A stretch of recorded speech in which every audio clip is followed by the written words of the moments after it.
everybody. Let me just ready on the flag here. Thank you, Kevin. And ready to go live? Yes, sir. Okay, here we go. 3, 2, 1, go.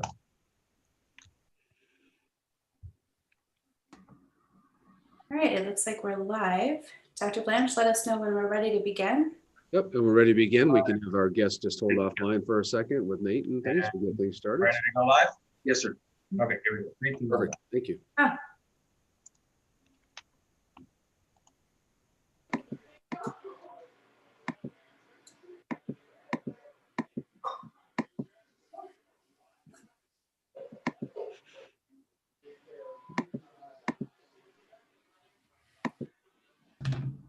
All set there, Kev?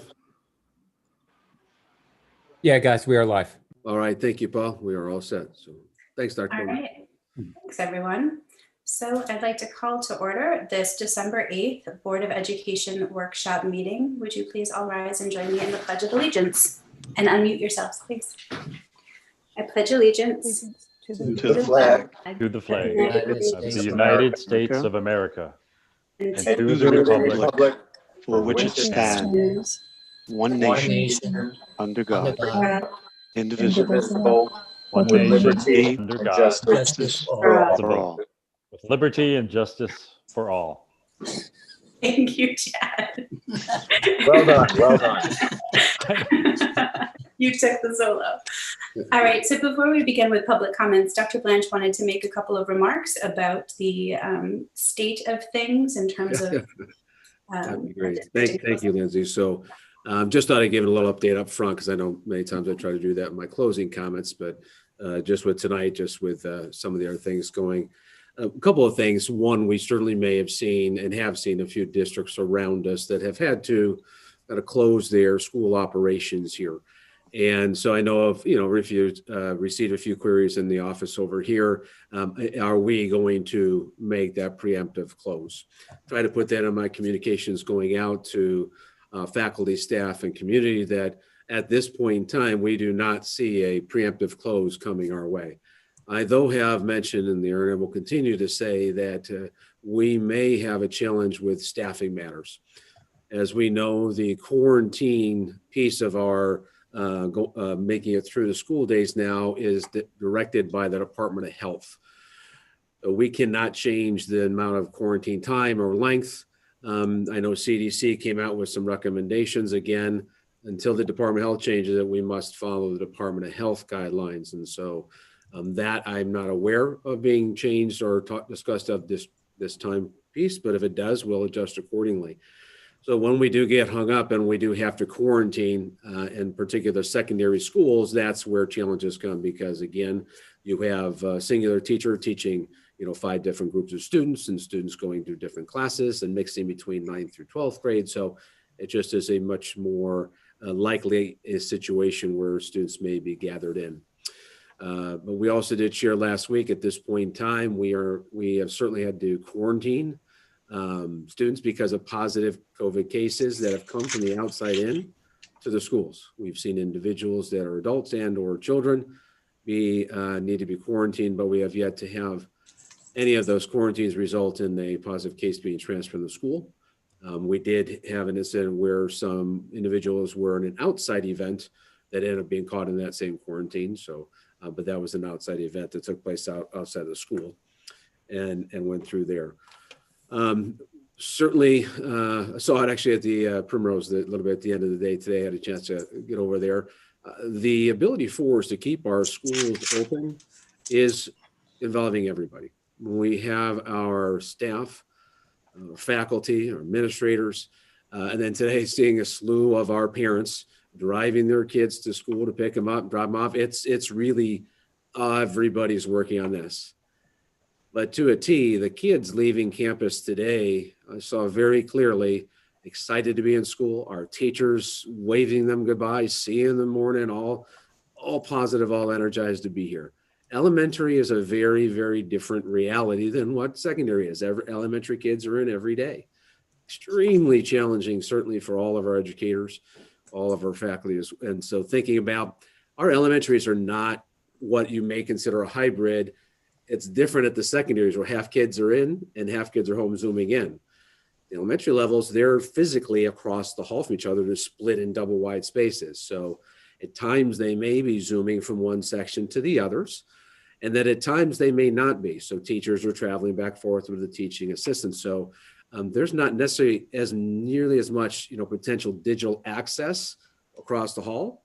Again, though, it comes upon a teacher. So teachers have that ability and the decision-making right on at the ground level. Say, look, here's what works best for my children to learn the best. I'm working with the kids in front of me. And so that's a piece that we're seeing as we get some of those challenges of what it looks like to be in elementary school. So it's a very different animal of what we're all used to at the elementary schools. And yet, to a T, everybody was extremely positive to come to schools. Our teachers do desire want to be here. You're going to hear a little bit later this evening from the Learning Office about we are clearly seeing, as we had anticipated, that COVID slide that folks have talked about. And yet we're already seeing, particular those kids are with us in school at the elementary levels, an uptick in their performance already. So Kevin and Claire will hit that a little bit later today.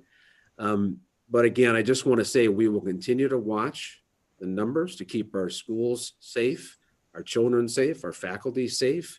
We will quarantine just like we are told we need to quarantine. If that causes us to have to go down for a day or more, we will do that. Or we'll do things like at our elementary schools in the last week or so, we've had to do a grade level, had to come and be quarantined, but the other 2/3 of the children could come in. Whilst not ideal, we certainly see it being best to have our students and children in school. And so I would, I try to think back to, I know there's a part, well, will we close for those 3 days before the holiday break? I would say right now, I would not see us doing that. I know that in the spring, if I could have had 3 days of in-person contact for the children in school, there isn't much I wouldn't have given up. And I just can't see giving up 3 days of possible contact now. You may have seen the governor and Dr. Fauci, I believe it was yesterday in his briefing, join in the conversation. Both expressed very, very deep concern for January. And I concur that January appears to be what could be the darkest or the most difficult, challenging month that we have faced since the beginning of this.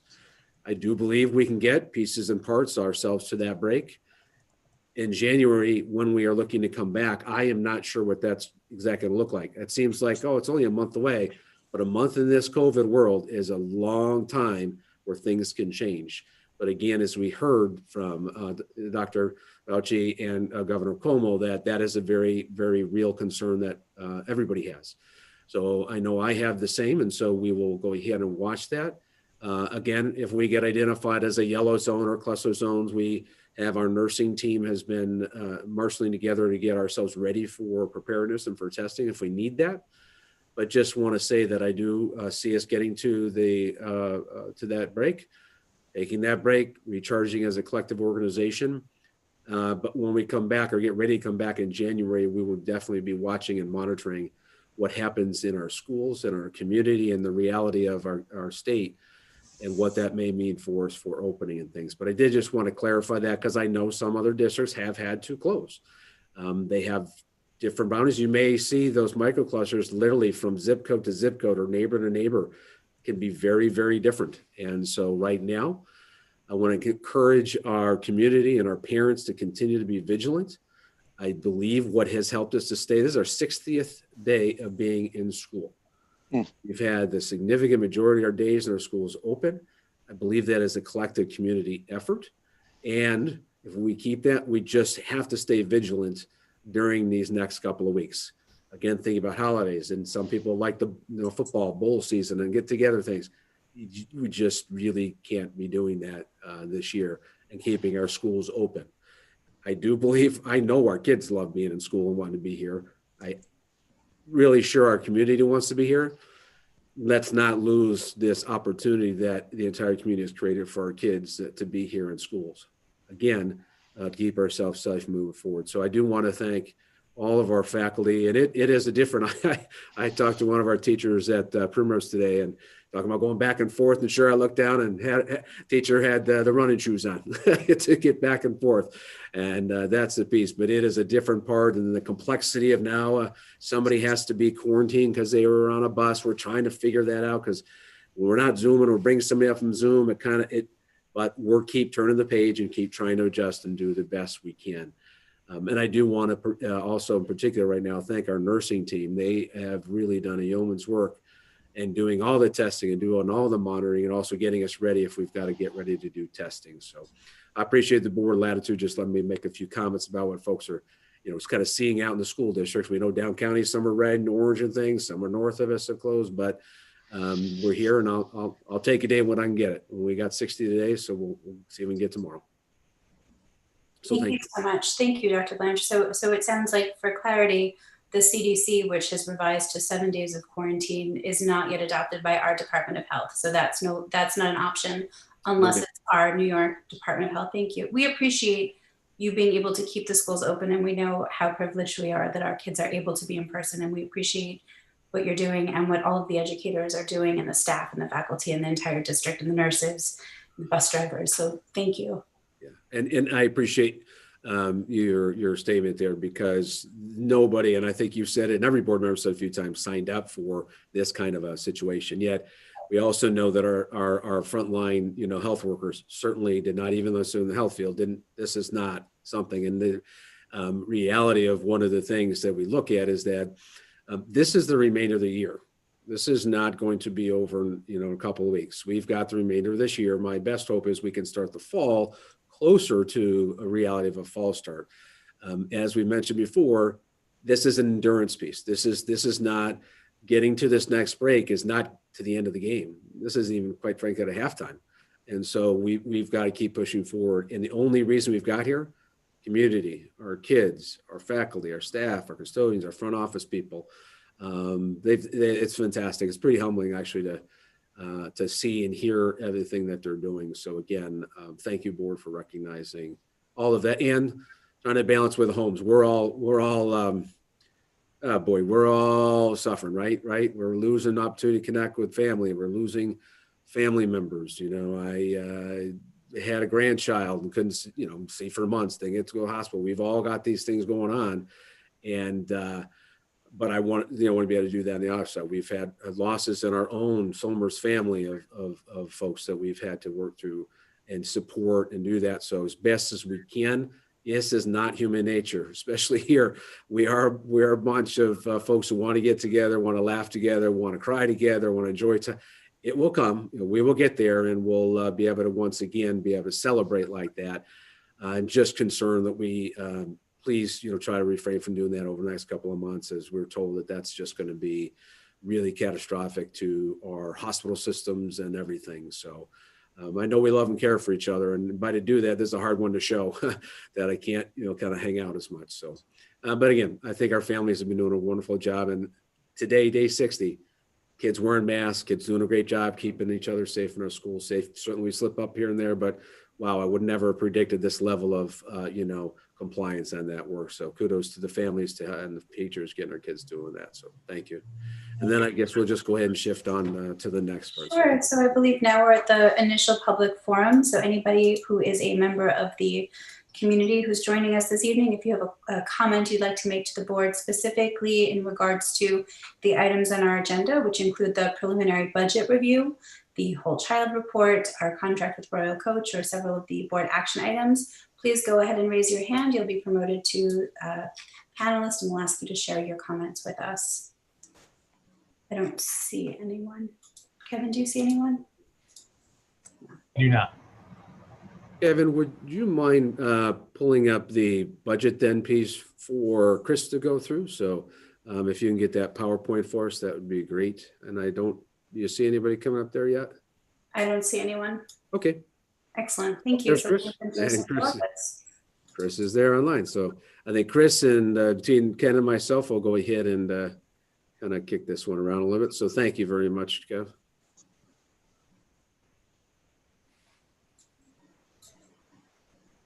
All right. Good evening, everyone. It's hard to believe that it's December already. And here we are tonight talking about next year's budget. But we're here, so let's just dive right in. Can you, yeah. First slide here, just, yep. Contents, just what we're going to cover tonight. Go over budget planning development, give a quick review of the tax levy cap that's been in place now for almost a decade. One of the biggest focuses for tonight will be on the budget challenges for next year. There's a lot of uncertainty regarding state aid, but we'll get into that a little later on. Then we'll take a look at the budget history for the past 5 years, an update on our reserve balances, and then a few charts that will show how much we've appropriated our reserves and fund balances and the ERS and TRS contribution rates. And then we'll wrap things up with a couple of slides on our tax cert payments and our debt service.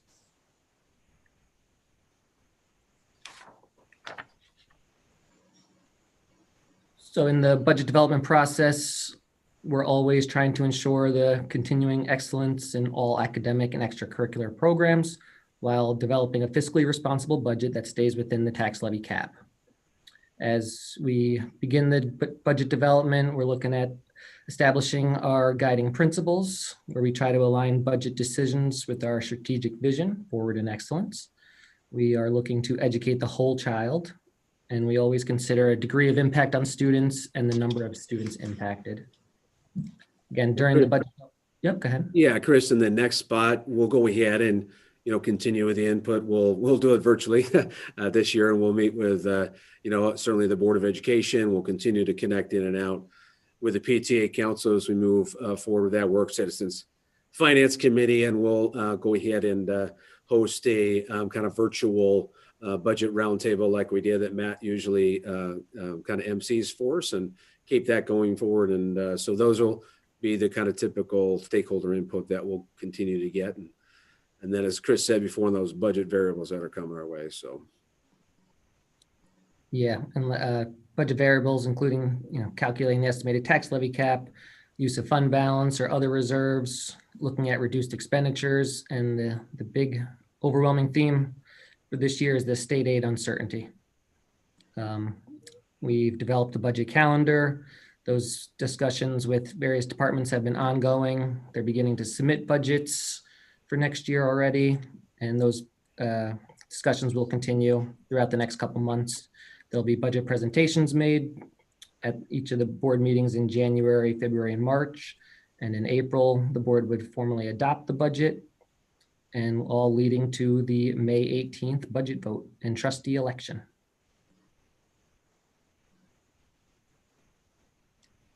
So here, you've probably seen this slide the last few years. The tax levy cap went into effect almost a decade ago, and it was quickly called the 2% tax cap. And that was very confusing for a lot of people when it first came out. Just to reiterate, it's not a 2% tax cap on your taxes. It's a 2% tax cap on the tax levy. And it's 2% or the consumer price index, whichever is lower. And there's also some additional exclusions that can be put into it and regularly push the tax levy limit above 2%. And then if a district decided to exceed the tax levy limit, they can do that, but they would need a supermajority, and the vote would need to be approved by 60% of the voters. So the next slide also now just shows you the last few years where the tax levy cap has sat, whether it's the 2% or CPI. Again, this is before any kind of exclusions are included. You'll see back in 2016-17, it was only 0.12%. And then the last few years, it's been trending around 2% or slightly below. This year, as of right now, CPI is trending around 1.21%. We don't envision it going up too much. It's going to be somewhere in that range. We'll get a final number in the next couple months.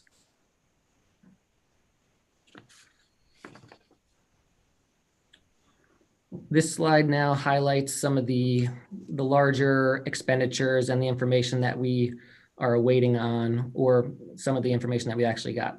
So as I just mentioned, CPI is trending near 1.2%. and that will be used for the tax levy cap calculation. The New York State Teachers Retirement System, they announced a range a few weeks ago of 9.5 to 10%, which actually was a relatively pleasant surprise, I'd say. For this current year, it's a 9.53, so it's not a significant increase. We won't get that final rate until a couple of months, probably the end of January. Then we also have the New York State Employees Retirement System. They have announced their rate for next year, and that's going to go from 14.6% up to 16.2%. So it's a pretty decent increase, almost 10% from the current year rate. Then for our health insurance, all of the SFA members, teachers, and anyone else in the SFA, they belong into the Empire Plan. That's a projected increase of 3.5%. Just as a quick reminder, the Empire Plan runs on a calendar year. So we are looking at a projected 3.5% for the 2022 calendar year. Hey, Chris, if I can interrupt you a second. Yeah, sure. What do you see as the difference between the increase in the TRS pension rate and the ERS pension rate? Why is there such a discrepancy? Any idea? Well, the ERS rate, the ERS runs on the state's fiscal calendar. So that runs from April 1st through March 31st. The New York State Teachers Retirement System, that runs on the school calendar, July to June. So if we recall back in the end of March, the stock market kind of tanked. That was probably at one of its lowest points at that point. So it's just, I think it's just pretty poor timing for the year to end as far as the New York State ERS is concerned. And I think that contributed to the larger increase that we're seeing there, whereas the Teachers Retirement System was able to go through the end of June and saw the market kind of regain some of what it lost in March. Thank you. Mm-hmm. So back to the PNW Consortium Plan, that's Putnam Northern Westchester Consortium Plan. That increase for the next school year, which does actually run on the school year July to June, is only a 1.5% increase. Now, the last bullet there, as I've kind of said a few times here, is the state aid uncertainty. When everything first happened with this pandemic, there's now a 20% withholding that's just hanging over our heads. The final payment for some of the state aid that was due to us at the end of June, the state did withhold 20% of. We actually were able to make those adjustments as of last year. It was before our audit was complete, so we were able to reduce our revenue for last year. But now that's still hanging over our heads as to whether or not they're going to withhold any payments for this school year.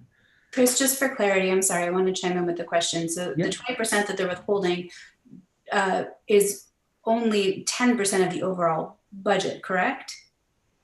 I'm sorry, it's a fraction of a percent of the overall budget, right? I'm just trying to put this in context, because for somebody looking at 20% withholding in the grand scheme of a $96 million school Sure. budget, I just want to put it in context for those who are watching so that there's a dollar amount there. Yep. Nice round numbers.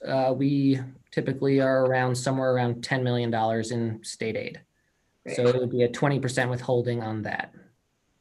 Thank you. And like I said, at the end of last year, they did withhold 20%, but it wasn't 20% of the 10 million. It was just 20% of what was left. And I think it was somewhere around like $190,000, which we were able to kind of take that hit last year.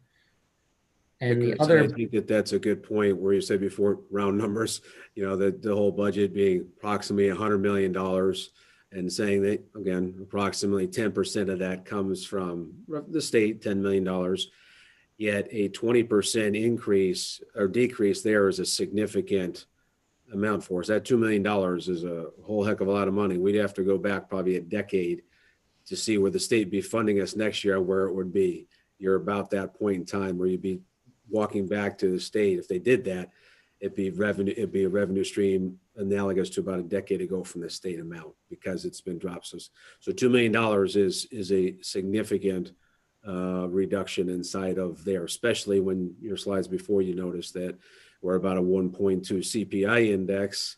That one stings as well. But certainly that one helps, especially if it hurts, especially if it comes in all one fell swoop. We had talked as a board here over the last number of years before it went away, but the gap elimination, well, that wasn't of this size in one fell swoop. It kept kind of getting there. They took a piece and they kept taking it, but the gap elimination was never this size in one singular year like that. So that's what the scary part is. And as Chris said before, we don't know now, and we're not going to know really what this is for quite a while. So we will be developing, in essence, two budgets. One that would say, look, we believe this is going to be taken, or another one that say, no, it looks like we're going to be made whole or close to it. So that's the part where we're working through right now, with it taken out or with it not. And then if you can mention the next part there, Chris, you've got that little surprise came out just recently to all districts across the state from last spring. And it's never a good surprise. So transportation aid. So the state came out after the closure on March 13th, where we still were paying for transportation. Now they are coming out and saying that they cannot give us the aid that is due to us for that, because it wasn't for any home to school transportation. So what that means in dollars is that we could be looking at an additional $500,000 to $600,000 loss in transportation aid for this year. And again, there's many groups that are advocating for the state not to do this. And it's just something, again, that we're just in a holding pattern, because we don't know if they're gonna go through with this. Do we have Chris, is there some sort of advocacy letter that we could share with the community similar to the one that we put forth in terms of testing that I know the governor responded to? I can certainly check to see if there are some letters that could be sent. I know that NISBA and NISCIS and ASBO, which is a business officials group, they've all been advocating for it. I could see if there's any letters out there that we might be able to do as well. I think I may have seen one too. I'd have to look back at some of the emails from West Butt. I think we may have something. Yeah, that'd be great. And that transportation aid reduction, if I can just clarify, so the state, we were required and encouraged to continue paying out what we owed to the bus company, but yet now the state is saying they won't reimburse us for those same expenses that they were requiring us to pay. That's correct. Okay. Good clarification. What if any contingency plans do we have to make for this? Or is that just not appropriate at this point to discuss? Yeah, I think we just have to continue to monitor it. The district currently is in a good financial position with our reserves, as you'll see in a few slides later. But we can't keep hitting 20% withholding and then another $500,000 or $600,000. It's not sustainable. And then if we do end up having any kind of extended closures this year, again, that could be lost aid for next year. Right, and that was my question, Joe, and probably makes sense to at least think about the contingencies, because the tax dollars, what's happening in New York, from a state perspective, I can't imagine it's going to get better. So the assumption would be that they're hurting, and they would look to pull back funds where possible, unfortunately. Yeah, the state has said that they've come out and said that they expect to lose somewhere around $62 billion over the next 5 years. So whether that translates into them doing everything that they're saying they might do, I don't know yet. And unfortunately, that's kind of where we are. I guess it's just a lesson for the future that when things are going good, you got to put some money away. I agree with you, Joe. And I think, like Chris said, when we see the dollars we have in the reserves to help us make it through here, we will still have good reserves at the end of this year. We do have to hit a little bit more of this, we may. Yet we'll still have those good reserves, but we can't do this 3 years in a row. I mean, that's not sustainable. So how do we pivot down from this? And again, that's where looking at development of two budget scenarios for the most part and saying, look, they take it, or they take part of it, or they or they don't take any of it. And so we'll be able to work that through in the coming months and what it looks like. And so, again, obviously, I know the governor is looking towards the ability for us to maybe get some federal ballot dollars, but we obviously can't count on that. And so we've got to build and design a budget appropriately. So thank you for making that point, though, Joe. That's a I wish they would follow that advice up in Albany. It seems like when things are going good, the money just gets spent. I think that probably happens everywhere, Joe. Well, it happens more in New York than most places. I don't know. Just my own observation. So our next transportation contract negotiation, we have to be mindful of this implication here. Yes, and we are. And yes, that if the board, as they talk a little bit later today, we'll be able to bring that up, that yes, that is a piece. It's not atypical for us to do this again. Some districts own their own transportation company. And so that's a whole different kind of challenge. So yes, we definitely have that inside of there. So it seems like a compounded sort of hit with the 20% withholding, the transportation aid reduction, and the anticipated 1.2 CPI. Right. And again, when we go through this, you're exactly right. That's where historically, and we'll go to the next slide, look at the budget history, that as Chris walks us through with the uses of reserve, we've been up to as high as $2 million of reserve to balance it on paper. And so we float back and forth in that. So, but here's the overall budget history that Chris has got. Yeah, and you can see in just an average of the last 5 years, budget to budget change, it's been about 1.8%. Tax rate increase, 1.55%. Assessments have remained, relatively flat. So I think if you go to the next slide, that's when we start to get into our reserves. And just to show you what our reserve balances were as of June 30th. Last year with the shutdown, there were savings that we had. So we were able to put some additional dollars into these reserves. With the ERS reserve, we were able to put a decent amount of money into there. The TRS reserve, last year was the first year that we had it, and we established it last year and we fully funded it last year. So that's the maximum that could have been in there. So that was the part where Ray or Dr. Blanche, you had suggested, and I believe Ken had suggested, that we plan forward, right? That was that specific point right there, knowing that this budget was coming to us, that this was going to be helpful to us in the future, right? Yep, absolutely correct. Thank you. You can see the other reserves, reserve for tax certiorari. There's another slide later on that goes a little bit more detail about that. Our unassigned fund balance is right at the max of 4%. And then the appropriated fund balance is what we appropriated for the current school year.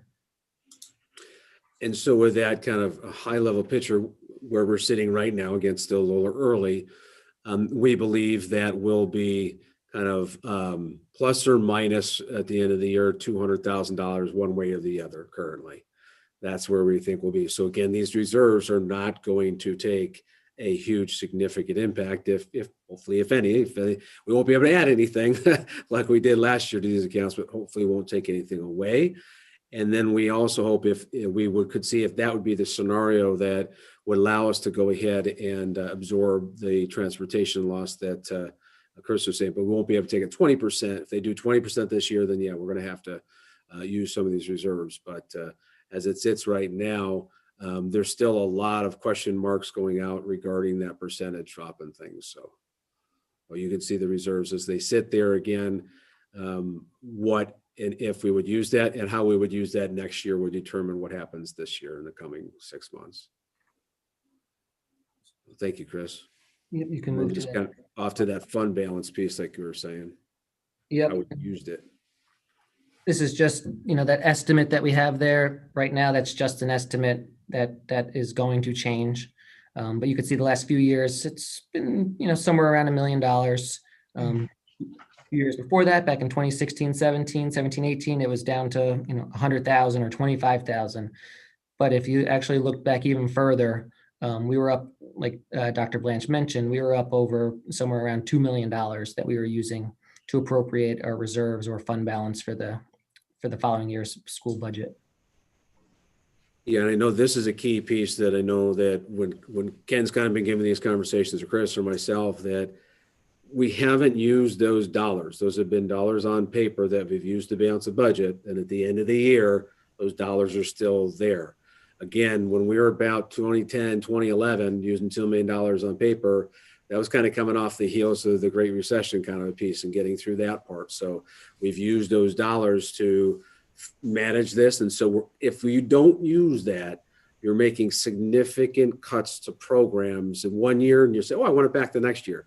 It just, you can't run a school district like that. And so this is what the district, again, with Ken and now Chris coming on board, that leadership has allowed us to maintain solid, strong programs, keeping those budgets where we need to, and not having swings from year to year to do that. So again, this is just an example of the second part of that. Go ahead, Ken, you had something for you there? No, I was just going to say that it's important to maintain the reserves, and this may be the first year where we actually are going to be using the dollars from the reserves to balance off the budget, all dependent upon what the state does in terms of the withholding and the transportation aid. In terms of the transportation aid, the Regents has put into their budget proposal and forwarded to the governor's office that they want those expenditures to be compensated in the 21-22 budget.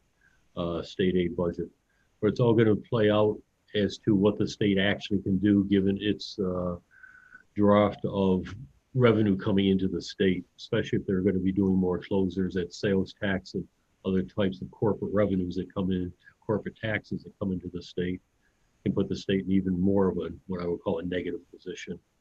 So until, let's say, the governor's report, State of the Union report in mid-January, end of January, that time frame, it's going to be, and then listening to what the comptroller is telling us also will be the two things to be keying in on as we move forward in terms of state aid.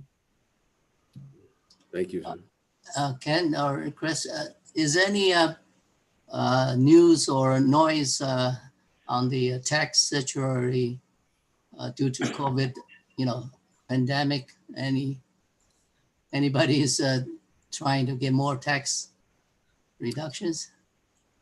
No, so actually, if what we're seeing a little bit, not so much from commercial property, but from residential property, some of that value is actually increasing a little bit because people are coming north to buy homes and stuff. So I don't see in those, but we'll talk a little bit later on the tax certiorari matter as we get closer to that one and the larger commercial properties. So, okay, if you okay to go to the total fund balance, if you don't mind, the next one. Thank you, sir. Just like the previous slide, it's just showing the last few years where we've been. Even as we appropriated a little bit more the last couple of years, our overall fund balance has still increased, but remained kind of steady, $12.5 to $13.5 million. We do anticipate it taking a little bit of a hit this year. Again, that number is going to change as we get a little bit further in and get more information from the state and see how the revenue is going to end up being for the district. And then off to the ERS contribution rate. Now I think TRS is after that. Yep, these next two slides are just quick little representations of the history on the ERS employer contribution rate. As I mentioned earlier, this has been set. It's a composite rate. It's going to go from 14.8% up to 16.2%. We were on a little bit of a steady decline the last few years. And like I said, because of the pandemic, and I think at the time of the closing of the state's fiscal year, the market was in bad shape, and you're seeing a jump in that rate for the 21-22 school year. And then kind of where EFA was before, I think our next slide is the tax certiorari payments pieces right after the ERS or TRS here. Yeah, this is just another quick little representation of the TRS employer contribution rate. It's just an estimate. They gave the range of 9.5% to 10% for next year. We should get that final number sometime in January.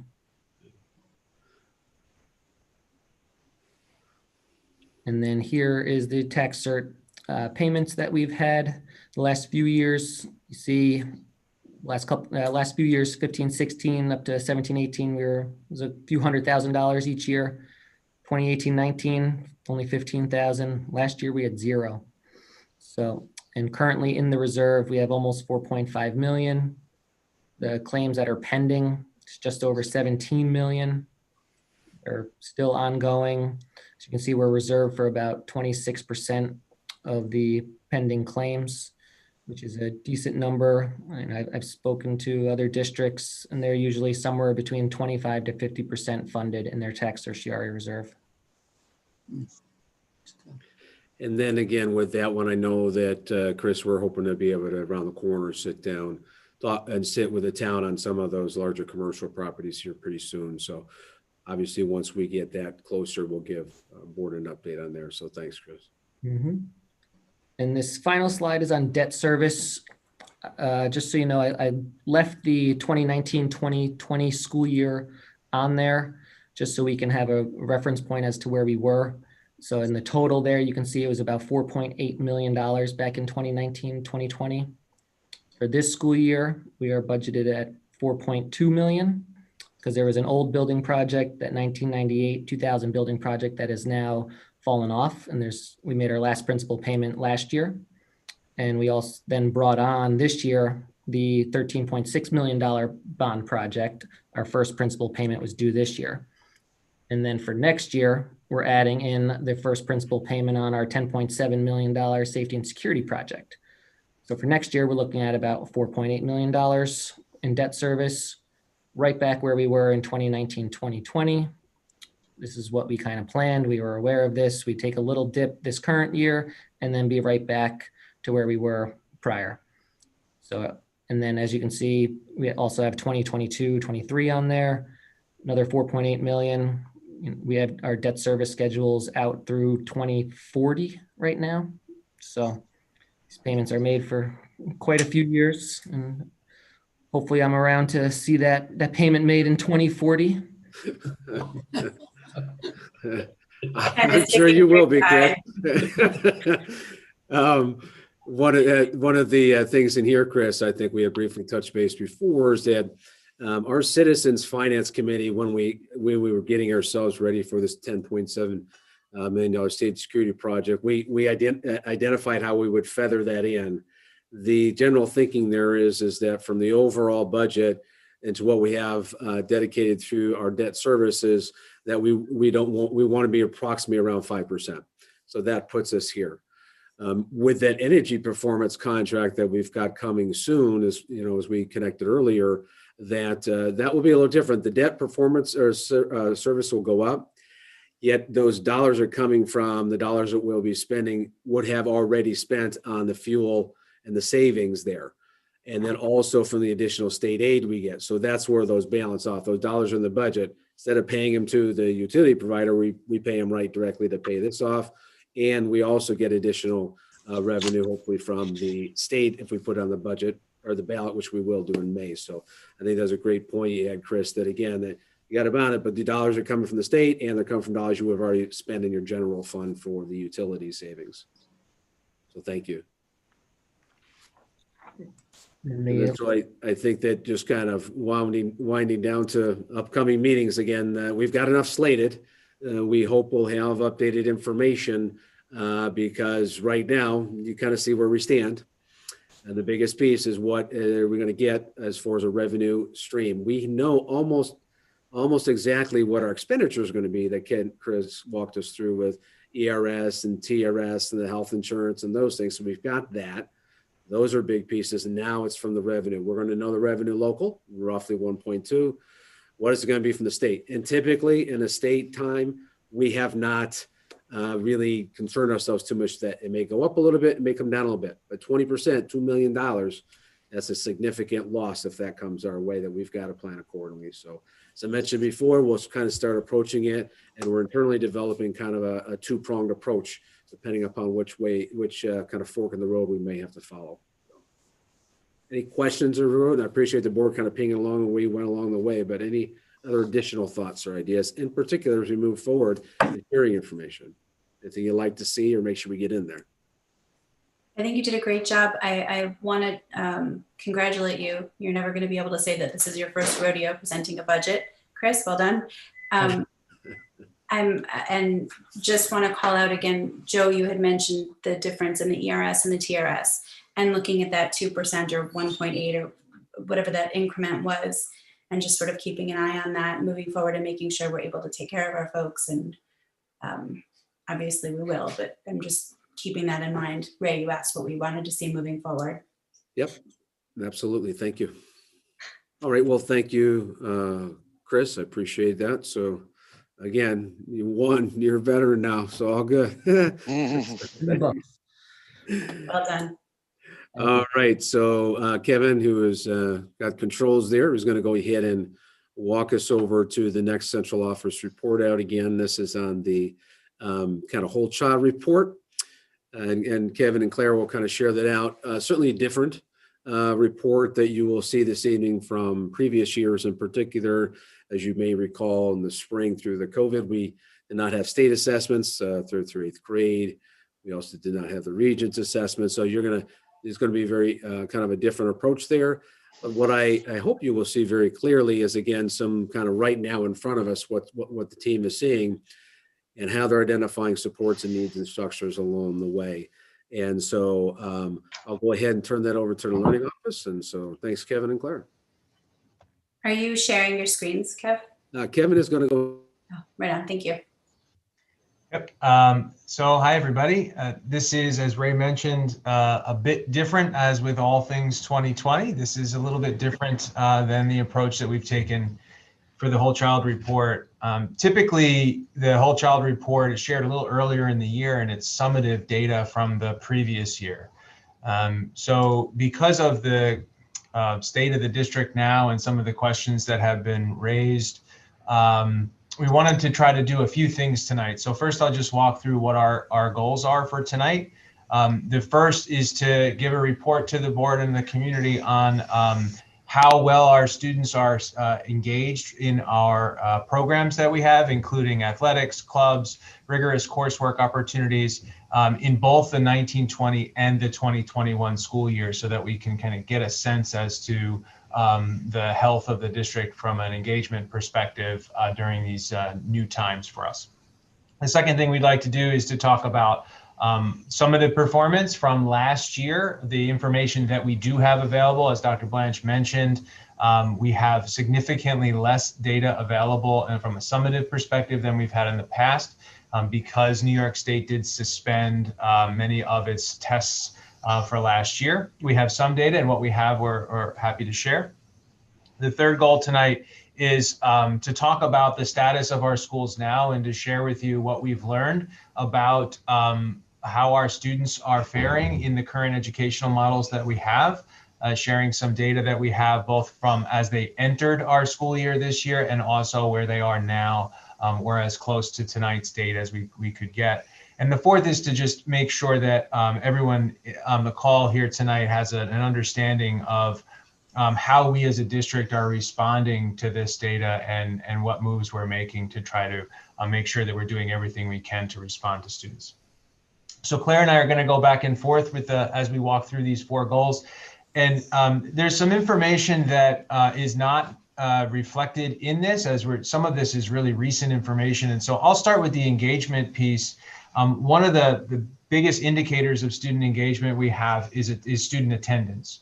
And I just wanted to start tonight's look at our whole child by talking about how our students are attending our schools with this new model. And as what we did was we looked at student attendance from the beginning of the year last year until this week, so December 6th of last year, and we compared that attendance data to this year. And that's the reason it's not in the report. I wanted to get as close to the date of report as possible. And as a big picture here, we actually have just under 11%. It's actually 10.9% better student attendance this year than we had this time last year. And we attribute that to the variety of different ways in which students are able to access instruction. And that's really a testament to the community coming together and Dr. Blanche's leadership and helping us being able to open our schools in ways that work as best as possible for the different scenarios that each of our families are engaging with. So from a big picture perspective, that's a really nice way to start off thinking about this, to say 11 students are in school 11% more this year than they were last year. at this time. So we'll continue to monitor that. That's one of the typical reports that we run out of the Learning Office, and we're happy to, again, update. And I'll just say one other thing before I turn it over to Claire to talk about some of the other engagement metrics we have, is that we really tried as hard as we could in preparing this to try to be as transparent with all the information that we have available. Like I mentioned, this is a very different environment. And so I'll just, if there's any questions from the board as we go through this, just wanted you all to know that we're happy to come back at another time. And or if there's any specific things you'd like us to follow up with or questions you have, I'm happy to do that at a later date as the year goes on. We do monitor a lot of this stuff very regularly, so we tried to find a balancing point between the appropriate amount of detail to put in here. So with that, we'll move on to our athletics numbers. Claire?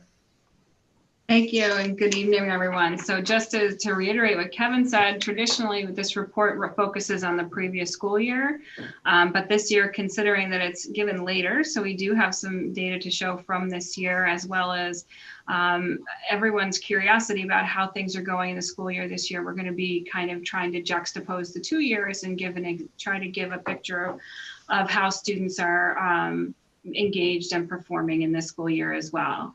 So as Chris mentioned earlier, we're Central School District is focused on educating the whole child. So in addition to our strong academic programs, we're also committed to providing athletic opportunities and club activities so students can be engaged and shine in extracurricular activities.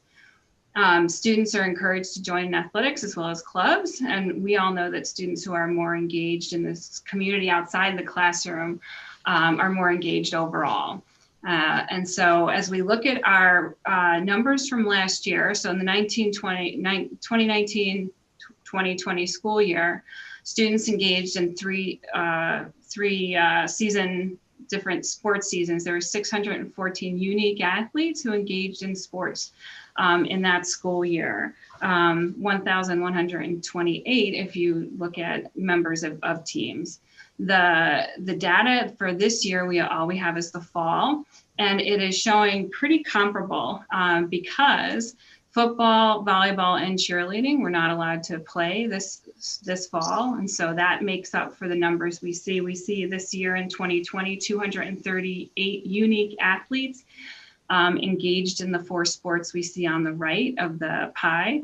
And if we included just, if we thought about what the numbers of football, cheerleading, and volleyball would have been this year, if comparable to the numbers we're seeing for these sports, then there would be no appreciable difference to sports participation this year. On any given year, a football team is roughly 95 to 100 individual students who engage in football in and of itself.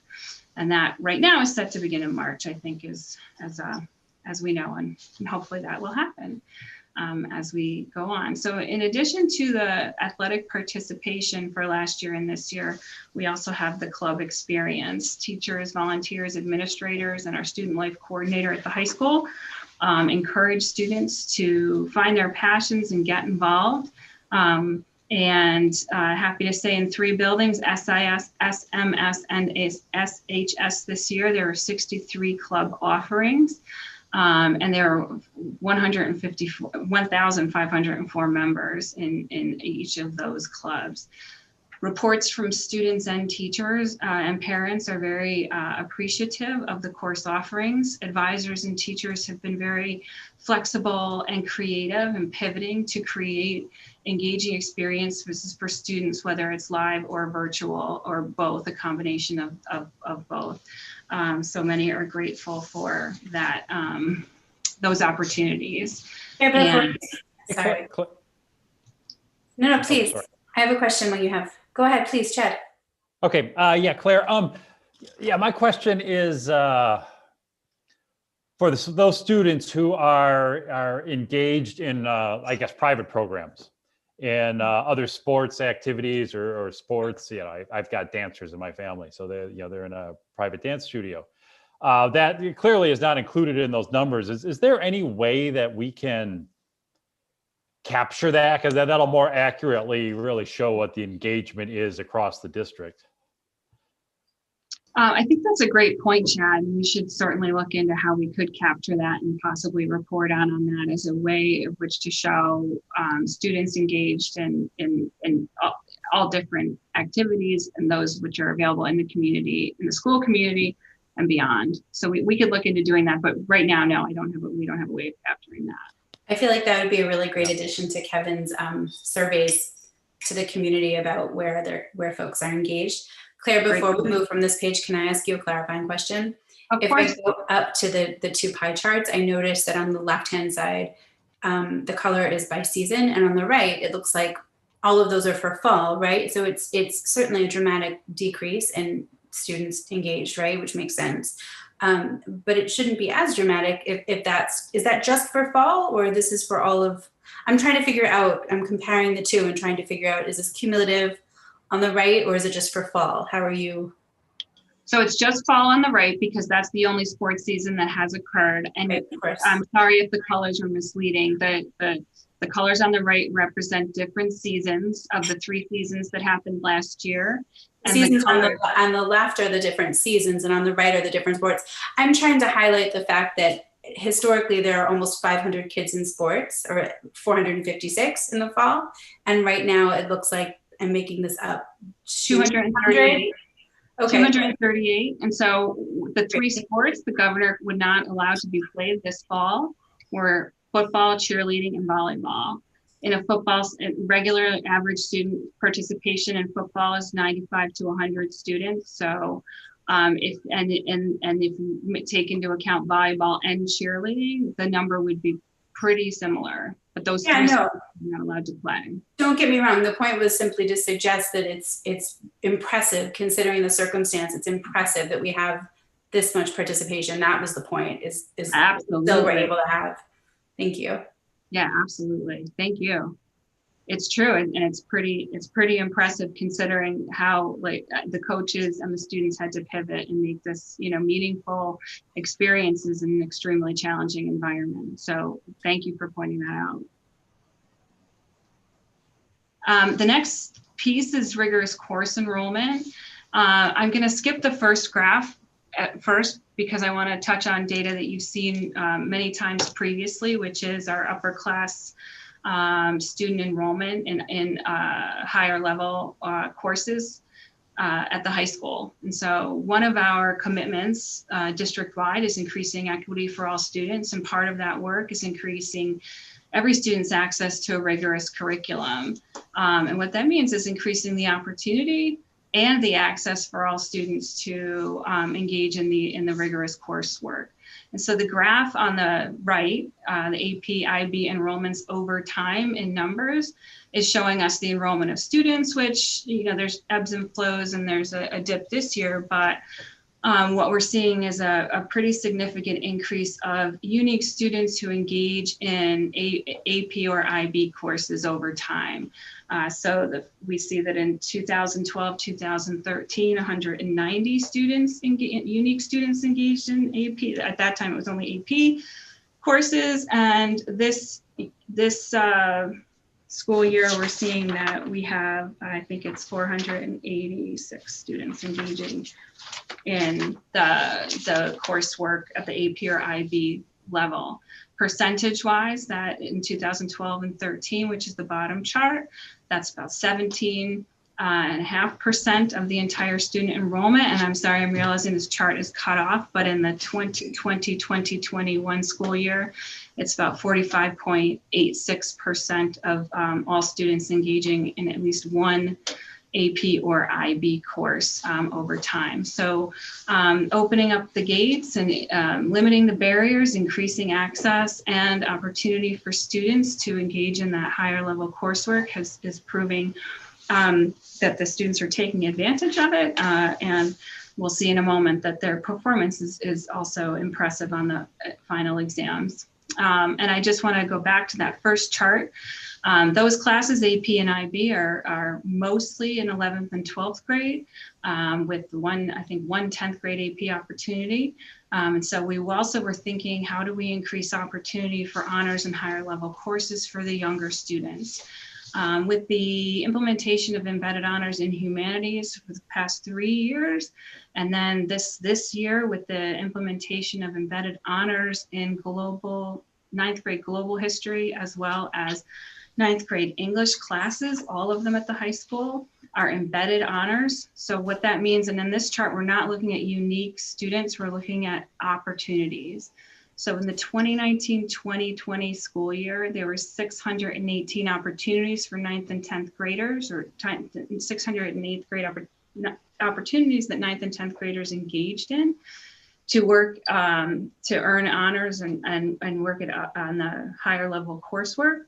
And in this school year, we've increased that significantly with there's 1,055 opportunities for students to engage in honors or upper level coursework this year. At the end of this year and in next year's whole child report, we'll be able to parse out and tell you exactly of those 1,055 opportunities, how many students took advantage of the choice of the honors choice in 9th and 10th grade English and global history. And we'll be able to give more information there. But right now, all 9th and 10th graders in both their English and social studies classes have that option to engage in the higher level coursework.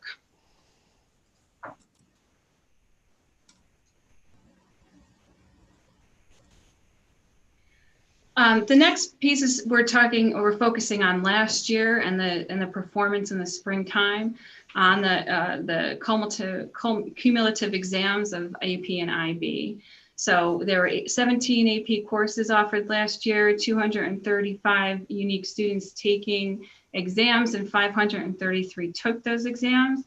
That's a relatively impressive number, considering the fact that for the first time ever, the College Board offered some leniency to students taking these exams. And considering the fact of school closings all over the nation, College Board said that students could opt out of these exams without penalty last year. And a few did, but most of them didn't, and they sat and took exams and performed well, even with the challenges of school closing, not being together in their classes beforehand to prepare, as well as a really stark shift in the test administration. It was administered at home through devices timed very specifically, and many students did experience some technical difficulties that they had to work out through the College Board.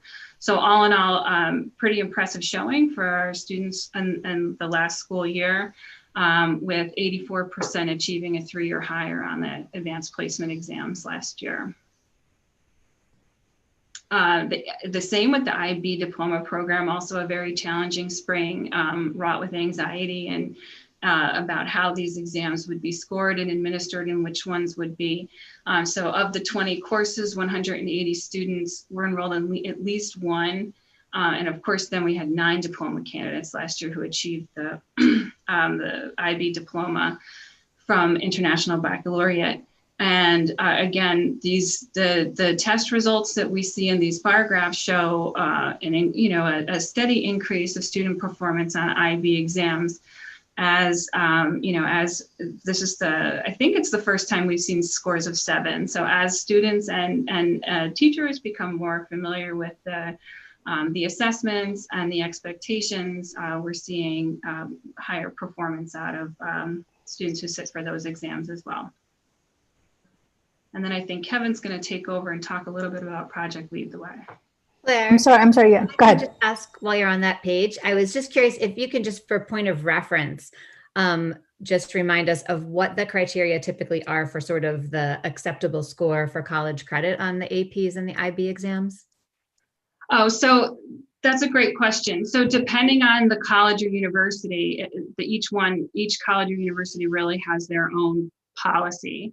So the reason why we highlight 3 or above is because many universities accept 3 or above for college credit, and some,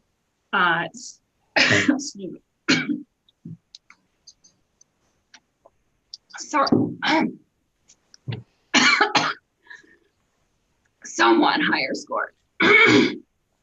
Sorry, it's very dry in my office, I think. Kevin, don't help her out or anything. Just watch your colleague choke. Just call 911. Right. I was getting ready to get up and run across the hall.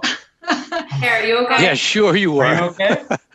I am. I don't know what happened. I think it's just my dry She's throat, but- appalled that the colleges and universities that will accept anything, won't accept anything below a 3. It's I think true. it was just a mere thought of having to turn it over to Kevin that caused you to do that. I'm never gonna live this one down. Oh, boy. For IB, it's really we're really looking at 4 and up. Although some colleges and universities do set the bar a higher. But that's really what we're looking for both of those exams. Claire, Okay.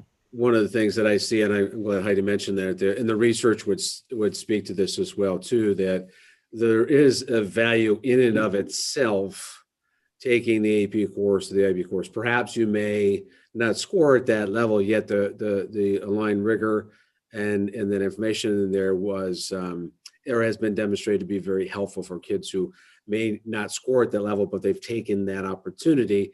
I think that speaks to where the team was before about the percentage of increase of the number of students has been significantly there. And yet you're seeing still a pretty high level of performance across the board on those assessments and things. So I think that's a really good piece to identify. And Claire, I think either you and or Kevin were still at the high school working with Mark when you initially kind of looked at, for a while, we had a pathway, a kind of a door. And you said gateways before, it made me think about that door that used to kind of be as a checking point. You had to stop and say, can you let you in or not? And you had to be recommended to take the coursework and things like that, where that's really kind of changed significantly. Do you mind either Kevin or Claire just maybe speaking a little bit? Because I think that's a piece that I don't want to miss, and that now is not a barrier as it was before. Sure. And just, I see that there's a question that just, I think for IB, again, it's up, every university kind of takes in the whole picture of how the student performance was overall, but 4 would be the level that the absolute, where you want to, kind of colleges and universities tend to look at 5, 6, 7, of course, or what higher bar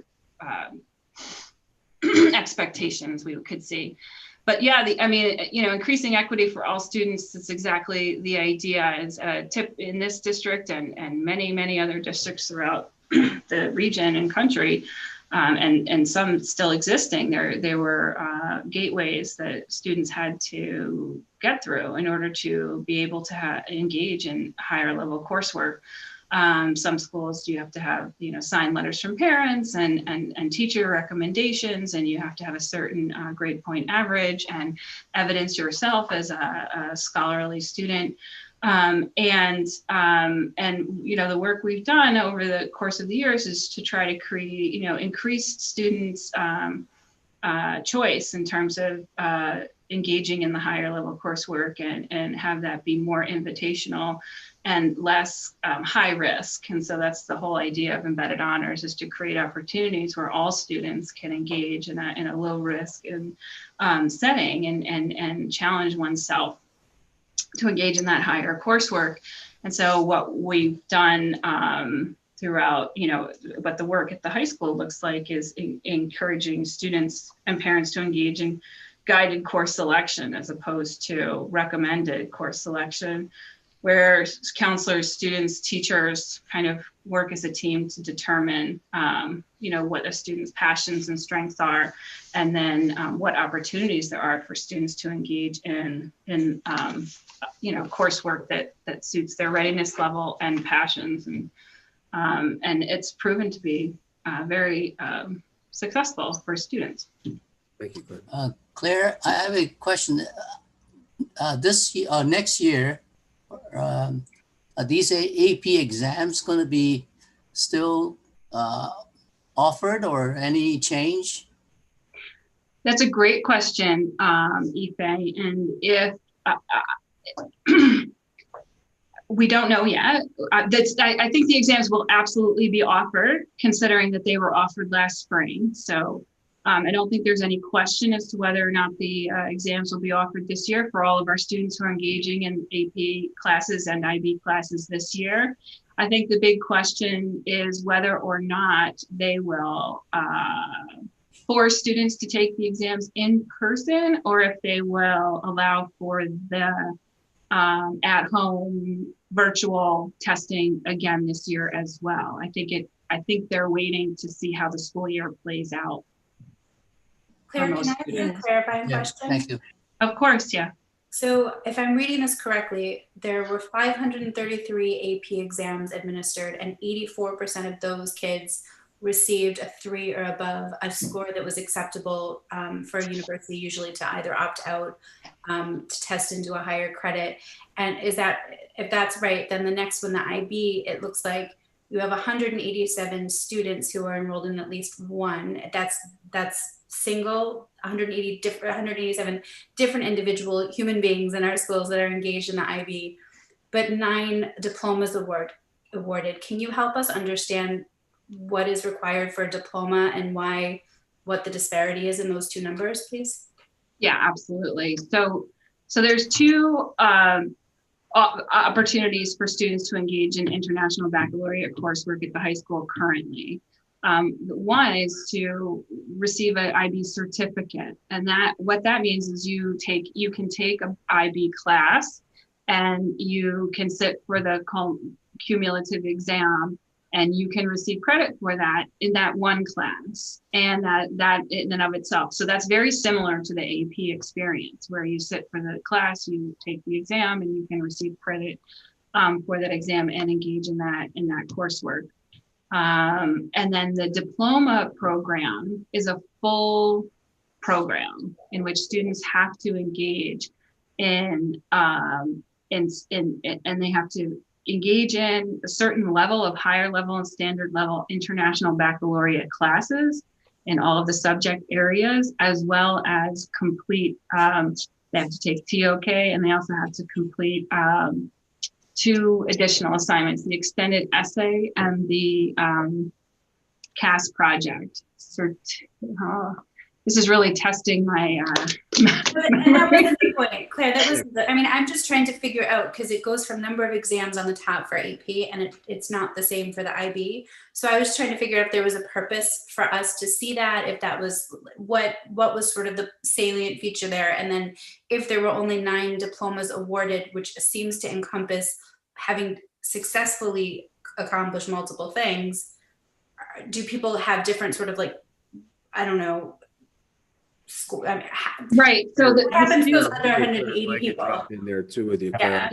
One of those things with that 9, with that community action service, that CAS project there, that and culminating piece, most of the times you're getting the full freshman year as covered. Some are actually getting more than that. So it is a significant lift for students to be able to do that. So, but what I like about this is you've got a blend. And I know we don't have that shown here, but some kids take an AP course and some take an IB, and some do both. And so it really has opened up that choice opportunity. And when I see that, that's what I capture away from it. Yes, we got a group who want to really dedicate to that. They do it. We got another group who do AP and IB, and then some bring it together. So the overall arching number, you're getting almost pretty close to 1 out of 2 students, and as juniors and seniors take advantage of one of these 2 options. And so I think that's the part. So I think that was what I was seeing in here. We could certainly add some more clarifying pieces there, but that's what I saw that you put together there, Claire. Right. So the students who engage in the full diploma program graduate high school with 2 diplomas. They graduate with the New York State diploma, Regents diploma, and then they also graduate with an international baccalaureate diploma that is fully recognized globally as a rigorous course of study. And as Ray said, I think you might remember I told a story in the beginning of the year of one of our students who is here as a TA this year because her school went fully remote, and because of graduating as an IB diploma candidate, she was able to take this entire year off from school and still graduate on time. So those are the kind of benefits I think Ray was mentioning as well. Yeah, Claire, I think what Lindsay's asking can be probably answered by the number 9 should be multiplied by the courses each diploma has to take, plus out of the 187, how many completed and got the certificates. So if you have that 9 times 4 times 8, that number plus whatever that single course certificate really shows, a comparable comparison with the top numbers. Well, I don't know if that would exactly equate to that. That wouldn't equate that way. But what I would say is that later in the spring, give you more information on. Yeah, we've got the focused conversation on the International Baccalaureate coming forward, the MYP program in the high school. We can certainly bring a nice matrix forward that would help us understand the difference between a high level course and an SL level course, and how those mix and match, and kids have different choices amongst those. And so we can certainly spend some time when we revisit that in the spring on the International Baccalaureate program to clarify that. So it just would be helpful, Ray, to be able to see the difference between the actual number of our kids that are taking the courses and then the number of tests that they're taking to be able to receive some form of college credit for it. And I think the 9 diplomas was a bit confusing because it seems to encompass multiple components and not just above, where you see that 84% of our kids that are taking AP are getting a score that's accepted. And so you could take one AP exam, but for the diploma, it takes multiple courses, right? So I think that's the clarifying piece. And You're right, Ife, I think that that's really important to point out, that number 9 looks quite small, but it's powerful when you unpack it. And I'd like to see us unpack that in the future. Yep. Yeah. So, and I guess what I'm, that's kind of like an extra piece of information. And I guess when I first asked a clarifying question, what I was trying to gauge is, with the AP and the IB courses, are they about on the same level in terms of students mastering the material to the point that a college would accept it? And so it was a little hard because the charts kind of use a little bit different presentation, and it doesn't say how many IB exams were administered. But I also am realizing too that this past year, it was very different. The AP exams were different than the normal ones, and teachers were going ahead through the school year up until March, preparing for a typical AP exam.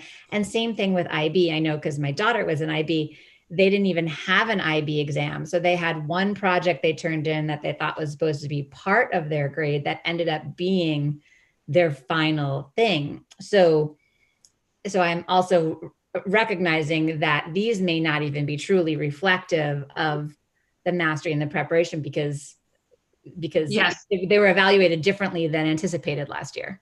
Yeah, I think I have a general comment on this. Since our engagement is increased and a state canceling many tests, and even AP or these IB, we ourselves, tests are going to be different sometime. So I think we should look at our own sort of measurement to get a little more quantitative results, as we now can see everybody's interested in. I think to reflect how this increased engagement is really producing more results in some quantitative sense. I see Mary Rose has her hand up as well. I'm kind of reiterating the same things. A couple of things regarding AP exams, maybe it's just for my own edification. I think when we lump in 3, 4, 5 as a measure of success, it can be confusing. I don't know if the numbers are closer to 3 or the numbers closer to 5. Because typically I think colleges require a 4 for any credit. And I totally understand that we've offered these high level courses and opened the gateways for all students to enroll in these courses for various reasons, not just to get the college credit. But I think that is one of the measures, have the kids master the content, as Heidi talked about. And how do we know they've mastered it? Well, it happens to be the score on the AP exam. And then how do we know they've mastered to the point that parents feel like, wow, they actually are getting credit for it? So I would love to see it, parsed out even more. I'd love to see what a 3, 4, 5 looks like in terms of AP exams. I do think Lindsay mentioned the 9 diplomas awarded is not a true indication of what the process was to get the, but is that a good measure? How do we know? If I think about the IB diploma, fiscally, we've put a lot of money into this program, training, professional development, materials. We've been doing this for how many years? How do we know? Is this a measure of success for us? If it's not, what needs to change to make it successful? So are 9 diplomas a good enough indication that, wow, we've really rolled out this program well enough for more kids to enroll, and kids are getting diplomas and kids are getting credit? I would love for us to articulate what is a measure of success when we actually roll out a program like IB that is quite expensive in terms of part of a school budget. So I would want us to think about that. Has this been successful, and are we happy with the results? And if we're not, what changes are we going to make sure that we are successful? And Mary Rose, this is a fairly new program, right? And so being a fairly new program and being that the tests for this program that would give us some indication of the efficacy of the program were seemingly, from Heidi's perspective and certainly from the school's perspective, inconsistent. So with that information, then what additional details I think would we look at that would give us support? I mean, frankly, I would respect the educators themselves who are working with our kids, you know, to give us the formative feedback to let us know where they were. Certainly the exams are important, but I'm assuming that there's probably some beautiful data from the teachers. And I would say, even Kevin, going back maybe just a couple of slides, Mary Rose, to your point, one of the key indicators for us is just a flat amount of students that are accessing the program. And so with our third grade reading class last year, it's like, okay, how do those numbers come? We significantly increased the number of students. So certainly the International Baccalaureate program would prefer and desire more folks accessing the full component of that. But we're looking at it as being either a blend or at least some courses. And I would say a success when we started, one of our targets was to more children have more access and access more readily advanced coursework. And I think that clearly that table that Claire showed there, that's exactly what has happened. More students accessing more higher level content and doing well. And that's so I do think we've asked and answered that question about how are we doing there from that standpoint. Going to nearly 1 out of 2 students accessing that level of program was one of the clear initiatives when we started the project. Yeah, but I think that's still on the engagement part. That's my question before. We do know our engagement is improving, is good, but we do need a sort of in-house quantitative measure, whether the outside tests or whether the tests available or not, is not, you know, sort of hindering us to know quantitatively how are we, you know, performing. This is, go ahead, Ray. No. Yeah, I'm maybe missing, just trying to get clarity here. I believe the quantitative number that I'm seeing here represented by the red bar charts is quantitatively showing where this group of student body is performed last year.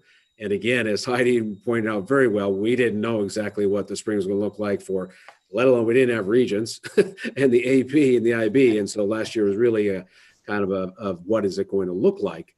But we can certainly bring back if there's specific elements or information that either we can query our faculty with and ask for that information. We've had students come to the board before and talk about their experiences directly. So yeah, that would be great. Go ahead, Mary Rose, if there's something else you want to drop in there. The only thing that I wanted to say was, I think, you know, when we first rolled out the program, I think you're right. I think the initial intention was we want more kids to be enrolling in courses like this. But what I'm saying is, once you've rolled out a program, shouldn't our goals and benchmarks also change? So I think, yes, for the first couple of years, are we getting more kids in? Great. I think we've met that goal. Check. Engagement but part, yeah. shouldn't our goal also move now that we have kids enrolled? Are we making sure the content is being mastered? Are we making sure more kids are getting diplomas? So yes, that's what I mean. And so let me spin on that, and I'm going to drop in Heidi there. So the reality is we're 3 years in. Year after next, we've got our 5-year visit from IB to come. They give us assessment from an international force that comes and tells us, how are you doing?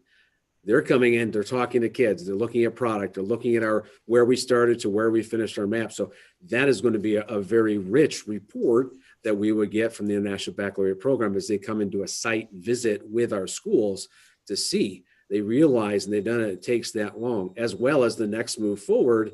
I think we're, where the middle years program, the middle school, and then now in 10th grade, now we'll be doing that. So that is our next evolution of the next moving forward piece, is to bring that spirit 6 through 12 across the organization. But it's a blink, and all of a sudden, I can't believe that that they were going to get a site visit here of number of folks coming in and visiting the schools to say, hey, from our professional perspective and our international perspective and doing the IB program, here's where we believe you are, what you've improved upon, and specifically what you need to do next in that work. along with what we've identified. So that will be coming, Marios. Not exactly like a tri-states visit, but if you imagine that, it's in similar to that same fashion.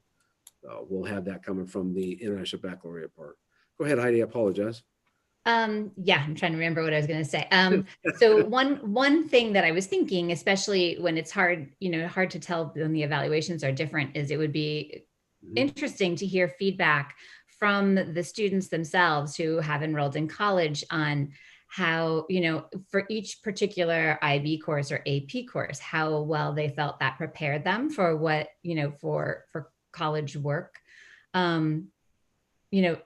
To see if they really had felt the benefit of those classes.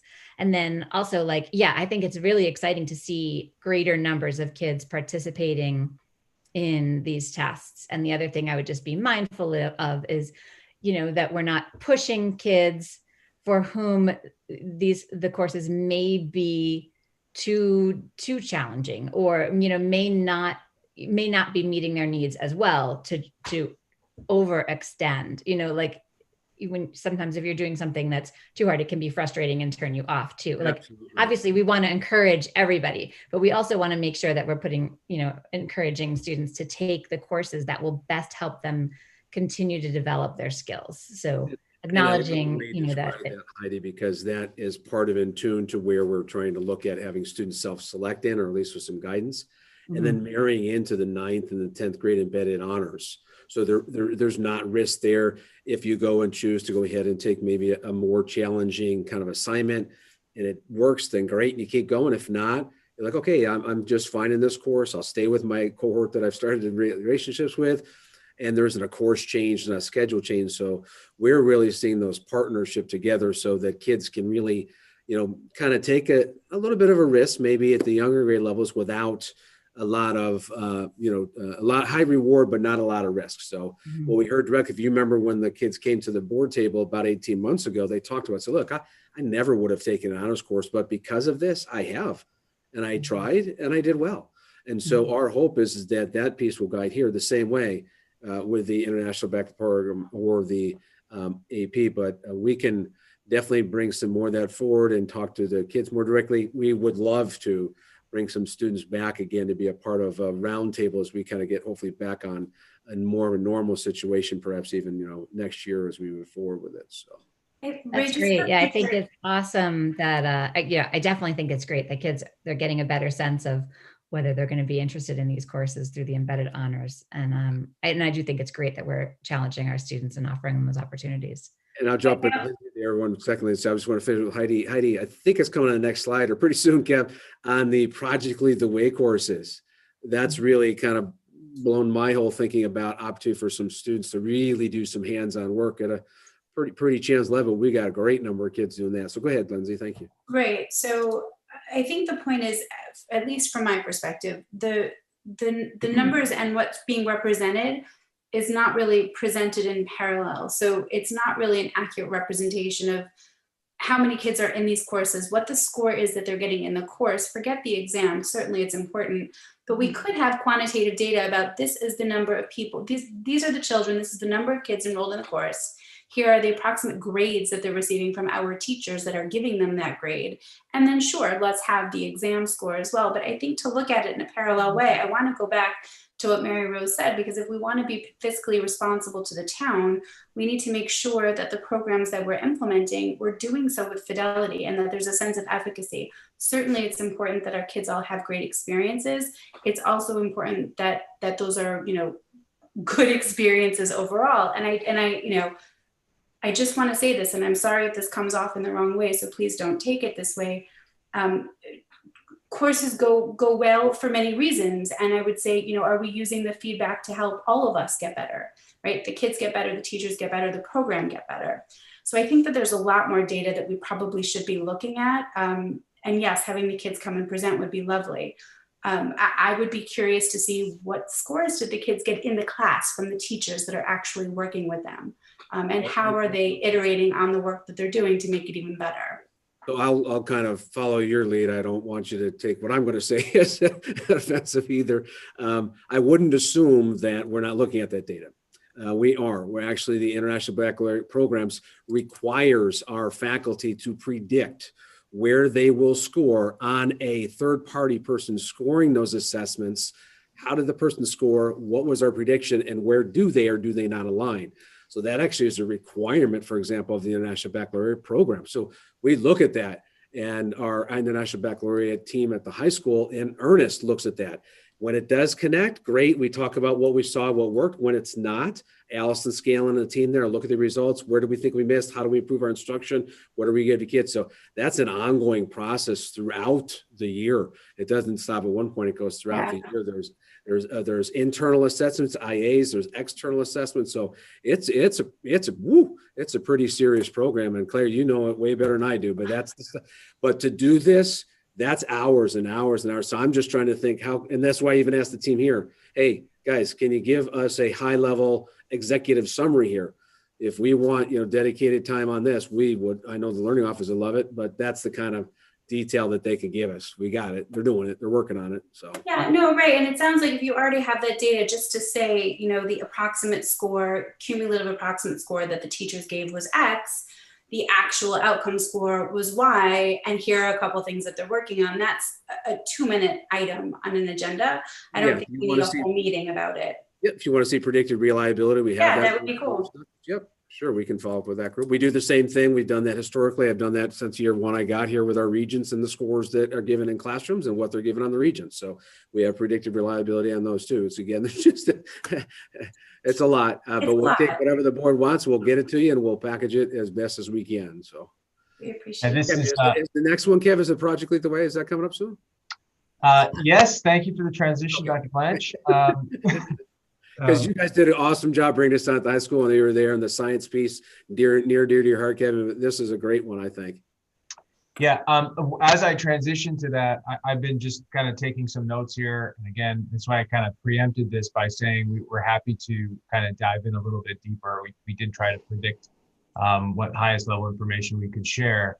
There's one piece of information related to the IB that I think is kind of a good bridge between this and Project Lead the Way that's important, is that Dr. Blanche mentioned that we have a 5-year renewal process for IB, but each of the curriculum areas that IB courses fall within also have a renewal cycle that happen. And we're in the midst of a renewal cycle with mathematics. And I know that I'll be back to speak to the board specifically about mathematics and the changes coming up in a few weeks here, and I can speak more directly to this. But when we talk about setting realistic goals for an IB diploma program, that word realistic is super important. And one of the questions that Allison Scanlon has been asking in collaboration with us is to find out what prevents the 187 students from all pursuing a diploma program. We really want to understand what are the barriers to pursuing that full diploma program.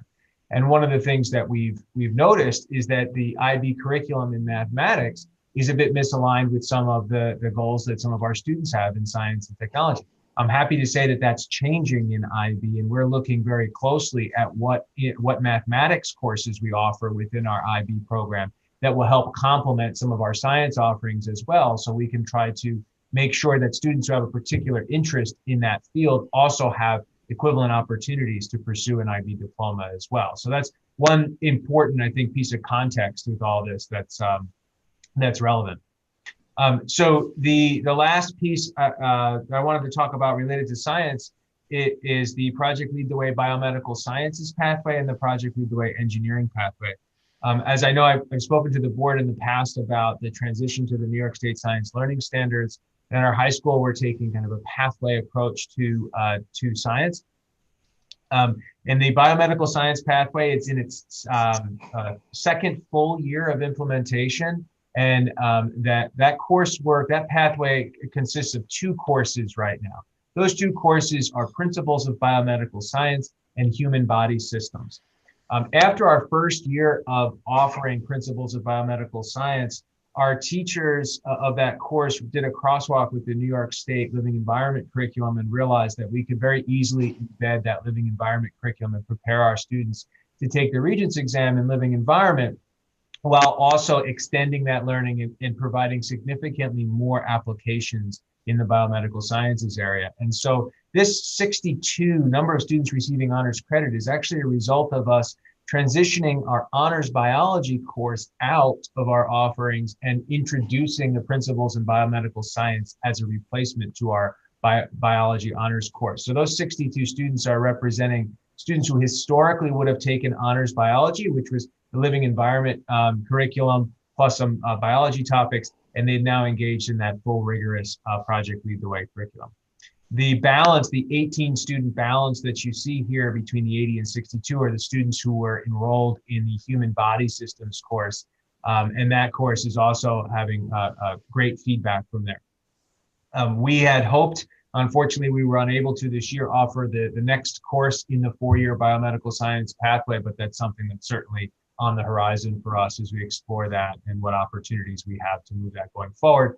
And I wanted to just report out that that principles or that biomedical science pathway is certainly alive and well. And if you've seen any of the newsletters that have gone home to parents and families, you can see some of the activities that the students are engaging in that class. There was a great one recently that went home showing kind of the digital camera showing the gel electrophoresis for DNA that was happening in those classes as well. That's a really interesting course. The engineering pathway that we have in Project Lead the Way is alive and well as well. We have 4 courses within that pathway for students. As of last year, we had 117 students enrolled completely in those courses, and we had 6 students enrolled in our capstone course. That's something, again, similar to my conversation about IB and looking to understand what competing priorities students are facing that are causing that decision-making process, whether to take or not take that capstone course. That Project Lead the Way engineering courses do come with them the possibility of college credit as well. And so we're trying to make sure that we're providing as many options as possible that are aligned to student interest within there. And that's certainly an area that we're looking to better understand what's getting kids into or not getting them into those capstone courses in the engineering area. Kevin, the difference between the 80 and the 62 was a course, you said? Correct. All students who are taking the Principles of Biomedical Science course, that's 62 students. This is last year's data. So last year there were 62 students in Principles of Biomedical Science, which is an honors designated course in our offerings, right? So all students who took that course earned honors credit within that course. That's what that 62 is representing. That 62 does not represent all of the students within the biomedical sciences pathway, however.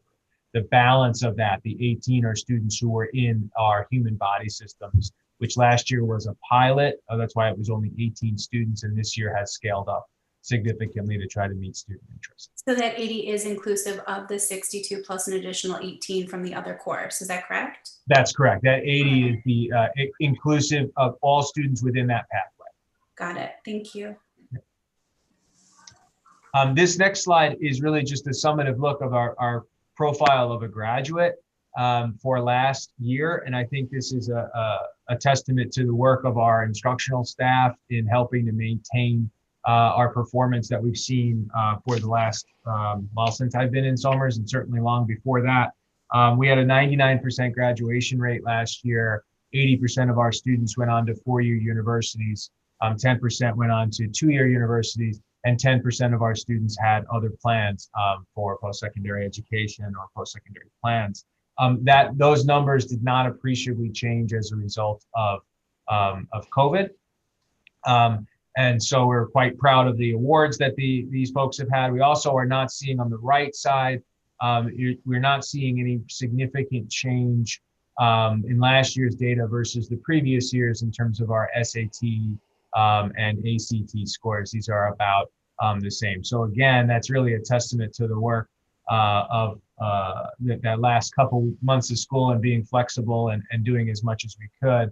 And each of these organizations helped us in adjusting their testing formats as well. So pretty much consistent performance in these areas, summative performance at the high school. Do we have mean scores as compared to the rest of New York State or our surrounding area, this Somers critical reading and math?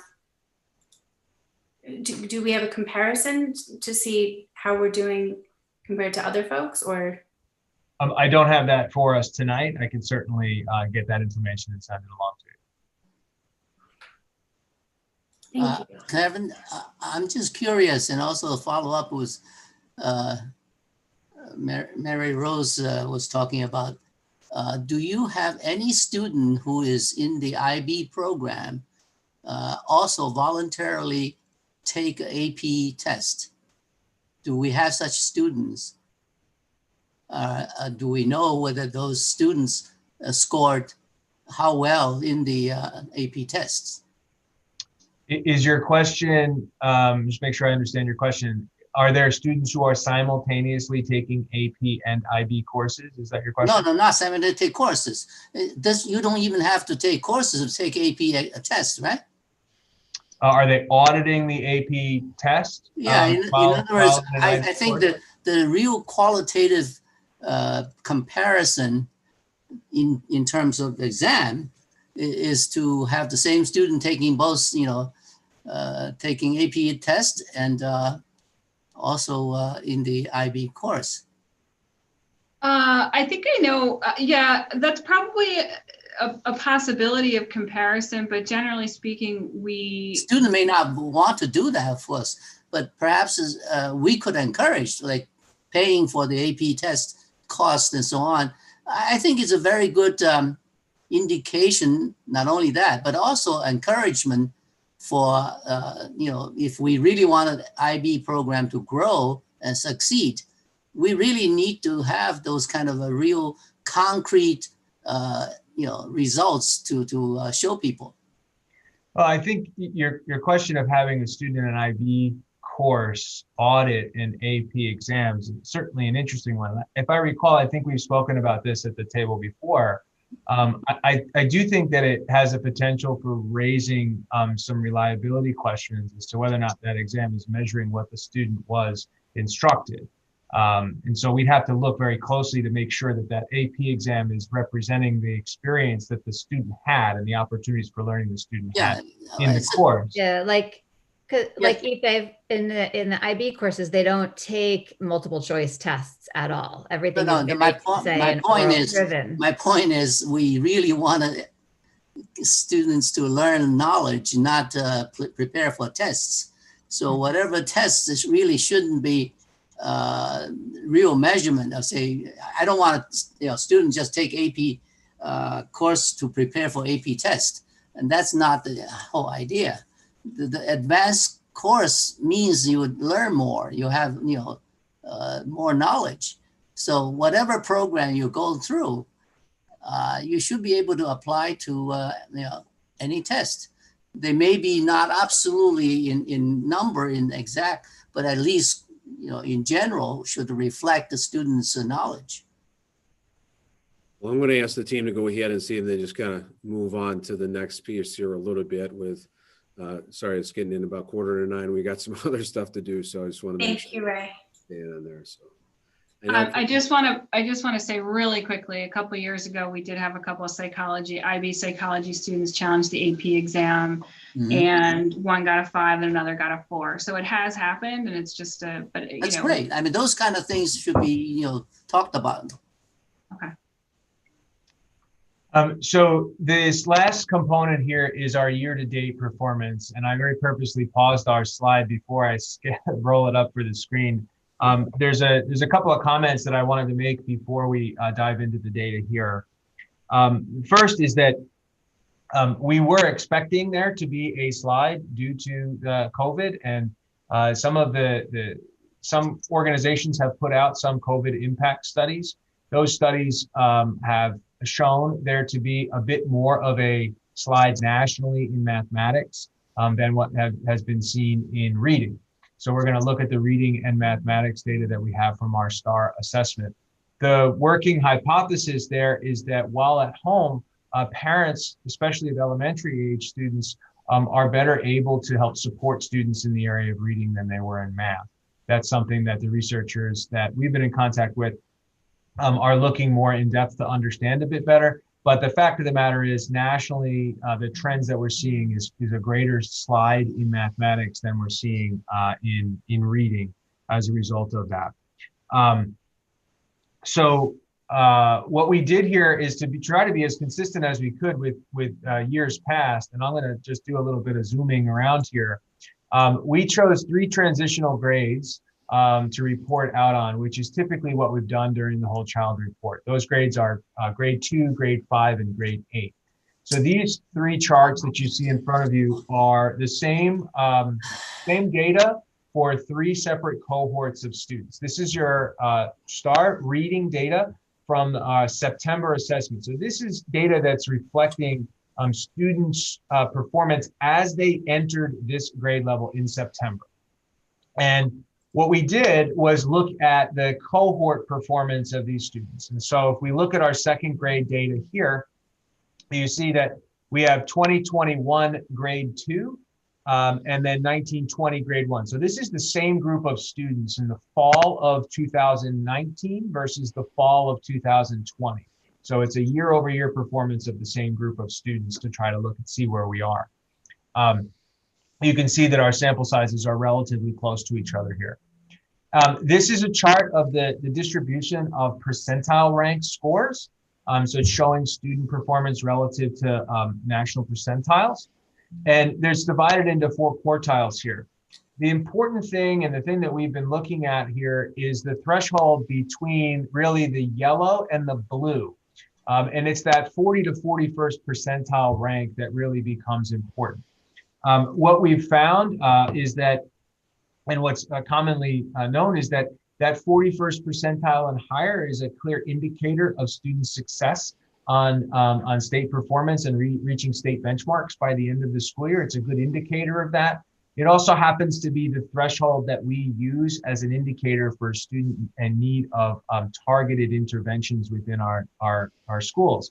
So if you look at the numbers of students who are performing in the red and yellow areas, that's indicating the number of students who are in need of intense intervention in this area for each of the cohorts. So that's something to keep in mind as we process through this data as an indicator of our capacity. And what you'll see here is that we are experiencing, and we did experience the slide that, and our trends are in alignment with the trends of slide that we've seen across the country with that.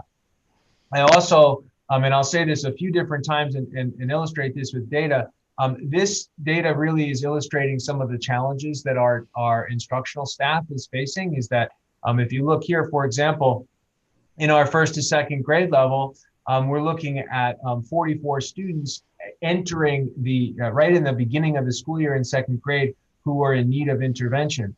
We're very fortunate to have instructional interventionists in our elementary schools that can help with that. But our teachers are differentiating well, and they're trying everything that they possibly can to meet the needs of these students. And I have some data at the end here that will show kind of the effect of our teachers' efforts, Herculean as it's been since the beginning of the school year. But I wanted to just represent accurately and transparently the fact that we have experienced a bit of a slide in the areas of reading and math. Our slide, however, is pretty consistent with the trends that we're seeing across the country as well. So we see that in an uptick here in the number of students in need of intervention in grade 2. And in grade 5, you can see that by percentages is fairly consistent. By numbers, however, you're seeing a bit more stability here in that 4 to 5 grade level that we see as well. And one of the things that we know is that reading intervention for our youngest learners is so critically important.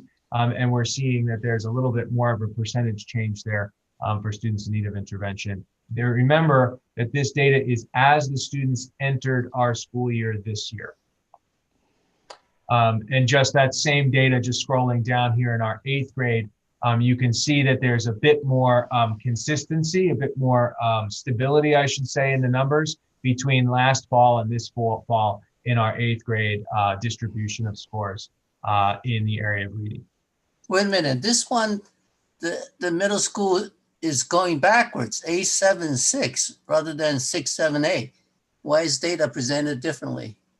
So remember, this is a cohort view. This is going from top to bottom from the current school year, back 1 year and back 1 more year, right? So see it goes 5, 4, 3 from top to bottom on this one. And here I we know go. the other ones are 3, 4, 5 It's the same group of kids, Eve. It's just looking at them over time. Same kids, different backwards. time. Yeah, so one of my questions, and you answered it, is, how does this compare to what we're seeing, obviously, in a COVID environment across the U.S., and the yellows and the reds are increasing, and maybe that, is logical. But if we saw these results in a non-COVID type year, what actions would we be taking? And then understanding the environment that we're in, that it's going to be even more difficult with children not in school on a daily basis, and it becoming more and more challenging to get instruction and additional assistance. What is the plan as we look at these numbers in a COVID environment? Yeah, and that's. I'm sorry, Mike, I just want to quickly say I shared with the board via email, and I'm happy to share it with anyone who's interested. There's actually a great deal of data on learning during COVID, and the slide and the decline is not as dramatic maybe as in every space. And so I don't want to rush to think that we're sliding or declining here, because we're actually doing quite well considering, right? And I think a lot of that is the affordances of our community and the affordances of the technology and the ability to meet all of our kids right now. So I don't want to overinflate this slide thing, because I don't know, please let me interrupt me, Kevin, but Lindsay, I think one of the things, I think you're mentioning the NWAA and their MAPS assessment there. That's really one that came out, Renaissance. One of the things I think we do have to continue to remind ourselves on is that a student at the average in our school district typically performs at a pretty high, they're at the top quartile level. And so you're looking at, if you're taking a national sample pool across, we're standing at, maybe a standard deviation or a half above that. That's where our starting spot is. You even look at the AP exams that we were talking about before and things like that, your scoring, or the ACT, or average student here scores about the 75th percentile, not the 50th for national lens. So I think you're right. We're going to see a little more regression towards the mean just because we're out there a little bit. But in a couple of slides, Kev's going to show you again, I like the way he described the yeoman's work the teachers have. We're quickly making up some of that anticipated ground. So that's quickly already in a corrective path. So again, we're not just saying, look, everything's, falling off, but we're trying to show, look, we've got growth and we've got some support systems, as you said before, afforded to us because of the community we have. We do have some amazing teachers as well as support systems in place. So I'm thinking that certainly is one. But like you said, the NWA, I know that they're looking out. There's a lot of folks from a equity standpoint who maybe didn't even get a chance to access taking the assessment. So they're trying to make sure that there isn't an issue from an equity standpoint for some folks who could or couldn't take that assessment, as well as the star readers looking at the same thing, because their numbers just holistically drop because some kids couldn't access it even starting the fall school year. But we definitely are seeing some of that movement too. So thank you for pointing that out. Yeah, so I appreciate you saying all of that. There's a couple of points that of clarification I think are really important. The circumstances here are quite good. Thank you, Dr. Portnoy, for referencing the fact that there's been a slide, but certainly not as much as what could have been, for sure. And that's really a testament to the environment. And just to be blunt about it, how hard our teachers have worked to make sure that our students are continuously engaged and are getting what they need. We are very fortunate here. And Lindsay, I know you mentioned earlier that we're privileged to have our schools be open this year. And that's something that we fight every single day to do that. And I don't want to misrepresent the fact that keeping our schools open, though it has helped us to kind of close the gap that has started a little bit, it's not an easy task. Every day is a difficult day for us to do. And it's because of the dedication of our educators and their abilities to really engage students that gap is closing. It's closing at a rapid rate. So let me move on a little bit and maybe we can get into that. And Mike, I'll speak directly to some of your questions as to how are we responding to this. But I just want to, just for purposes of being complete here, I do want to reference the math data as well. And again, you're seeing just looking at the colored bars, these are the same charts that you saw for reading. But you're seeing that there is a bit more of a volume of students who have slid a little bit more in mathematics. That is consistent with what we've seen across the country, specifically in this 5th grade year. You can see that there's been a little bit more of a slide in mathematics than in the reading data as well. And that 7-8 transition, now this one can be a bit deceiving. I just want to draw your attention to our sample size here. And remember that these are percent distributions across these colored bars. If you look at the gross number of students, they're fairly consistent within these. The reason that sample size has gone down there is because at that 8th grade transition, we've skimmed off the students who are taking the algebra assessment, and they're contained within a different report because it's a different assessment. Again, we're trying to kind of give summative information here on the majority of our students. I can give that information when I'm back at the board table in a few weeks talking about mathematics, if that's a particular area of interest of yours. So let me just move on a little bit and share this. This chart is not quite as pretty as the ones above, but luckily the data itself is quite nice to look at. So what you're looking at here is one of the things that we've done to respond to this is recognizing that the more information we have about each of our students and about our cohorts of students, the better equipped we are to respond to their needs. And so one of the decisions we've made is in grades K through 8, we have increased the number of assessments that we're giving using the STAR platform. And so on a typical school year, we have a fall, a winter, and a spring screening. Given the changes to the instructional environment and all the challenges we face, we did not want to go between September and January without kind of putting a dipstick in to know the effect of the decisions that we're making here on a holistic scale. And so we've chosen to add a 4th and 5th administration in between. So we'll be doing 5 progress monitoring assessments in our STAR platform during this school year. And so so far our students have taken 2 separate STAR assessments.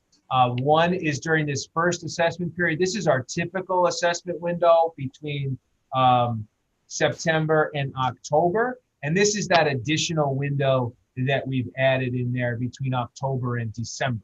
And so you can see in the areas of reading, if this is Primrose, SIS, and middle school from top to bottom, this is a measure of the average percentile rank of our students. And you can see that Primrose has seen a 13-point gain in the average percentile rank for students.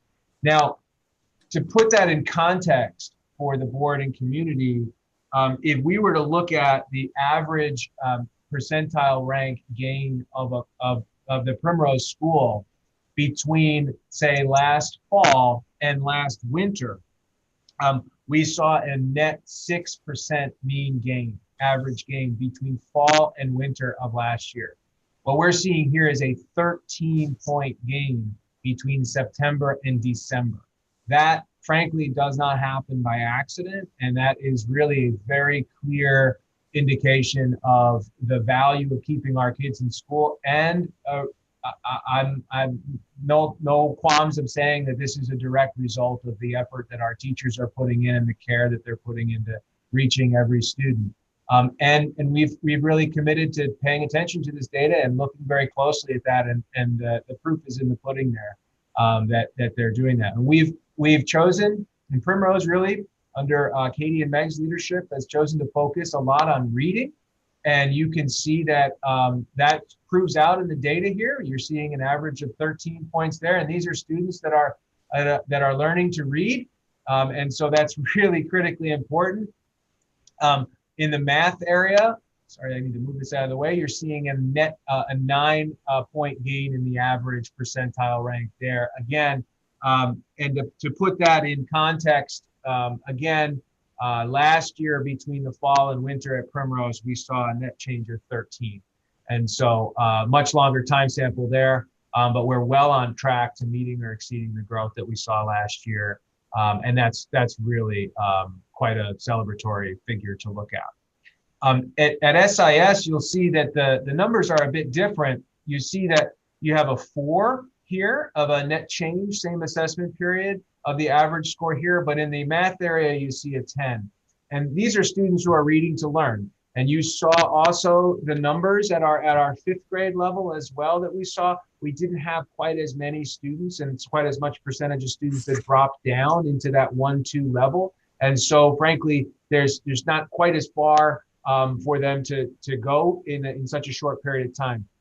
To put that in perspective again from last year, we are currently at the growth that we saw last year at SIS in reading between September and January. So we've already met the equivalent growth target as what we had last year at SIS. And then in math, we are one average point off of the growth that we saw between September and June. So this is a very clear indicator of the value of keeping our kids in school, and the work that our teachers are doing, and how much our coaches have supported teachers in providing tier 1 interventions in the classrooms and helping us to meet the needs of the kids right in front of them. And our interventionists and our learning support coordinator and the professional learning team that we've spoken to the board about many times is really taking a look at this data, working through data protocols, looking in depth at what we call instructional planning reports that dives in deeply into this to look at standards and looks at growth curves, and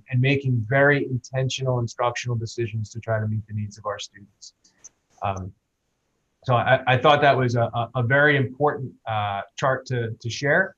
At our middle school, we are seeing growth here. This growth here, it's a little bit lower. As you saw, there's a little bit more stability in those middle school numbers, as I showed in the previous charts. But again, to put this in perspective, this two average percentage point gain here that we're seeing is equivalent to what we saw last year between September and January. And this 4-point gain that we have here, we are at right now that exact same growth that we saw between September and January of last year. Remember that our middle school is when the transition from full in-person to hybrid happens as well. And so this has been quite a transition for everyone, but our middle school teachers do have a little bit less in-person time with our students as well. And the fact that we've already met the same growth targets that we had in a longer time span last year is really quite a testament to how much energy and effort our staff is putting into meeting the needs of students. And so with that, I think I'll just take a pause and take some questions.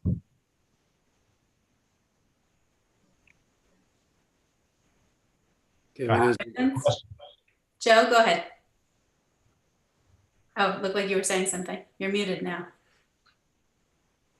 I think Kevin left us speechless. That's all. I was going to ask Kevin if he muted you on purpose.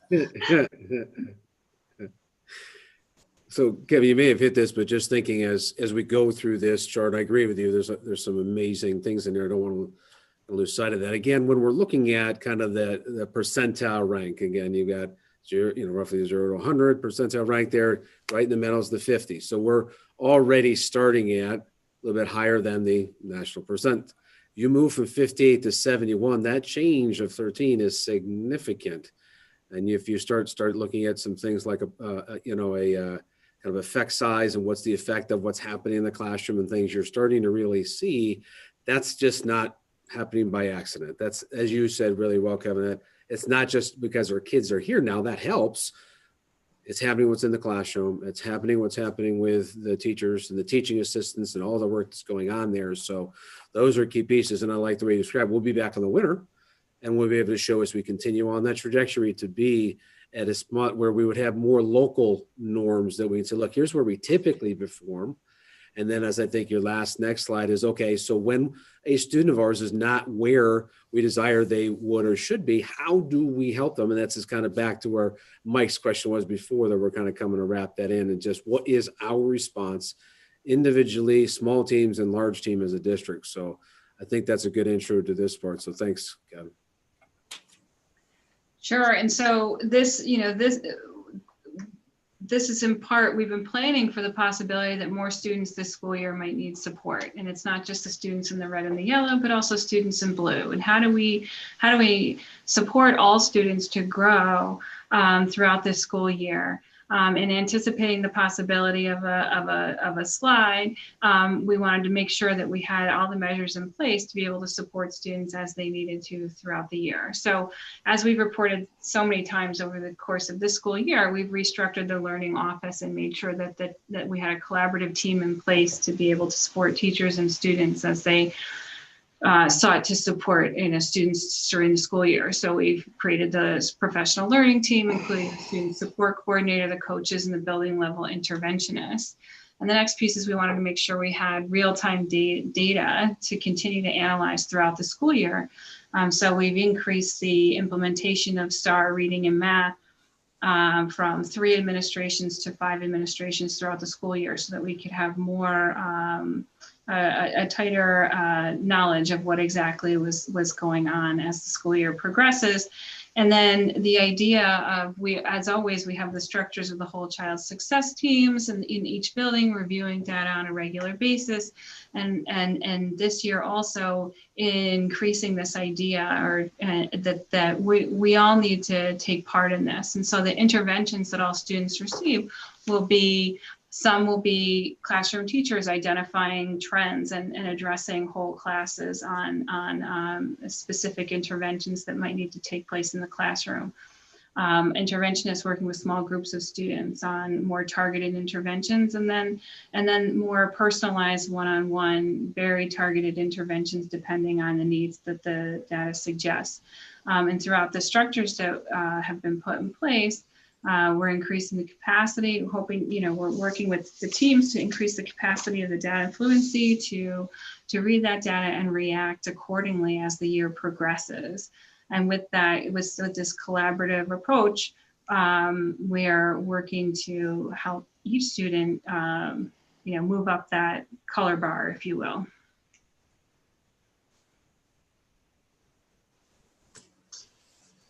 Did that answer your question, Mike? Yes, no, that's very helpful. Thank you. Kevin, next time when you make a chart, would you please make a letter a little bigger?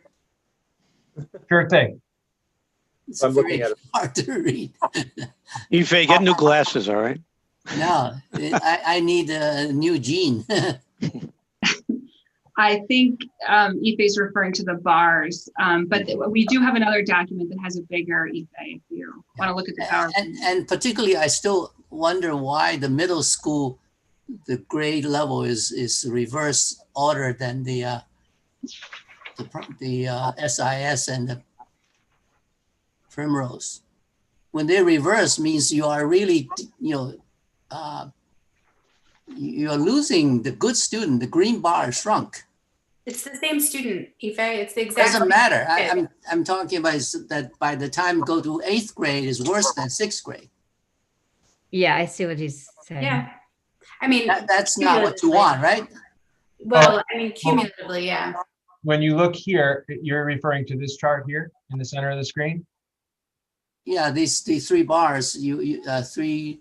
Yeah, so it's a good clarifying point, and I'm sorry for not making this more See, direct. this 8, 7, 6, everyone is sequentially growing. This 6, 7, 8, the green bar is shrunk, although the reference point is less, and Ray explained that, but still it is alarming to see a pretty big shift.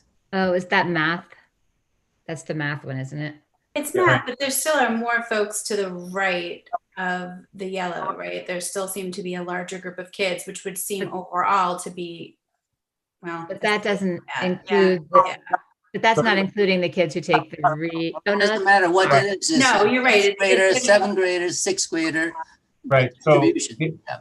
I think I understand your question, and I think there's a really, I think, Heidi, this is where you're going there. This distribution, these colored bars, are percent of the benchmark. This is percent of the sample size that scores within each of the 4 quartiles, right? So when you have 19 students here below 26 percentile and 21 students in the 26 to 40, or sorry, 21 students between 26 and 40, you're dealing with a total of 40 students who are below, who are in need of intervention, correct?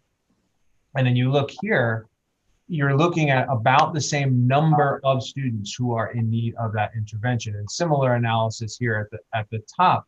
The difficulty comes in here because we are taking out of this sample size the students who are performing at the highest. So the colored bars can be misleading on this particular chart, because they are a percentage of the sample size, not a percentage of the same sample size.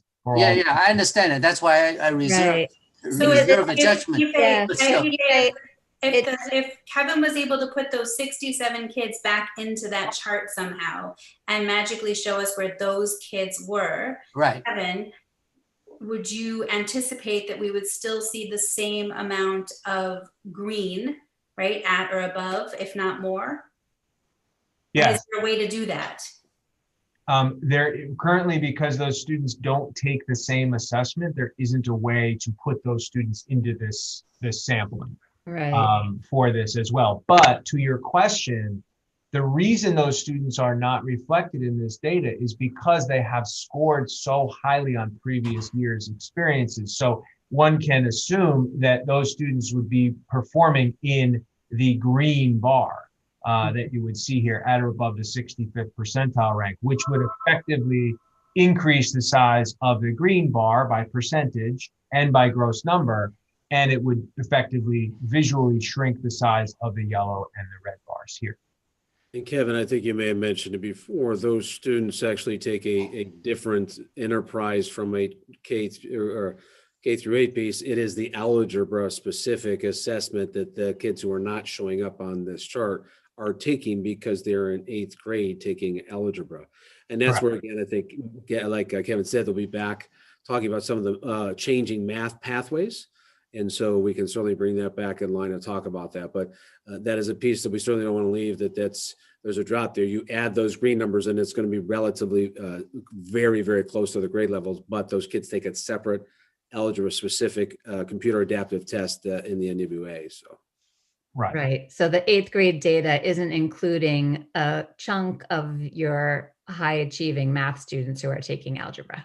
That's correct. And we do use that data on the algebra specific examination to look at the cohort of students who are taking algebra. So that for the purpose of comparison between a 9th grade algebra course and an 8th grade algebra course as well. So that's an application of where that data comes into play. Is it safe to say, Kev, that last math chart is probably not a solid representation of where our kids are, considering that there are 67 kids that are high achieving that are sort of skewing that data? Yes. I think. Yeah. And I'm just thinking, you could add a note in there very clearly. It's just, there's a subset that is missing out of that clearly. Yeah, certainly for 8th grade, that's a fair statement. But between 6 and 7, you still could look at it. The number 209 and 225 is not that much different. Yeah. Right. And I just grabbed that 7th grade, look, 58% in the top category. So you're looking at percentile rank at the top, that green bar. Nationally, you'd expect 35 kids to perform in there, 35% in there. We've got 58. You pull those top two bars together that you would expect to score from the 41st to the 99th percentile.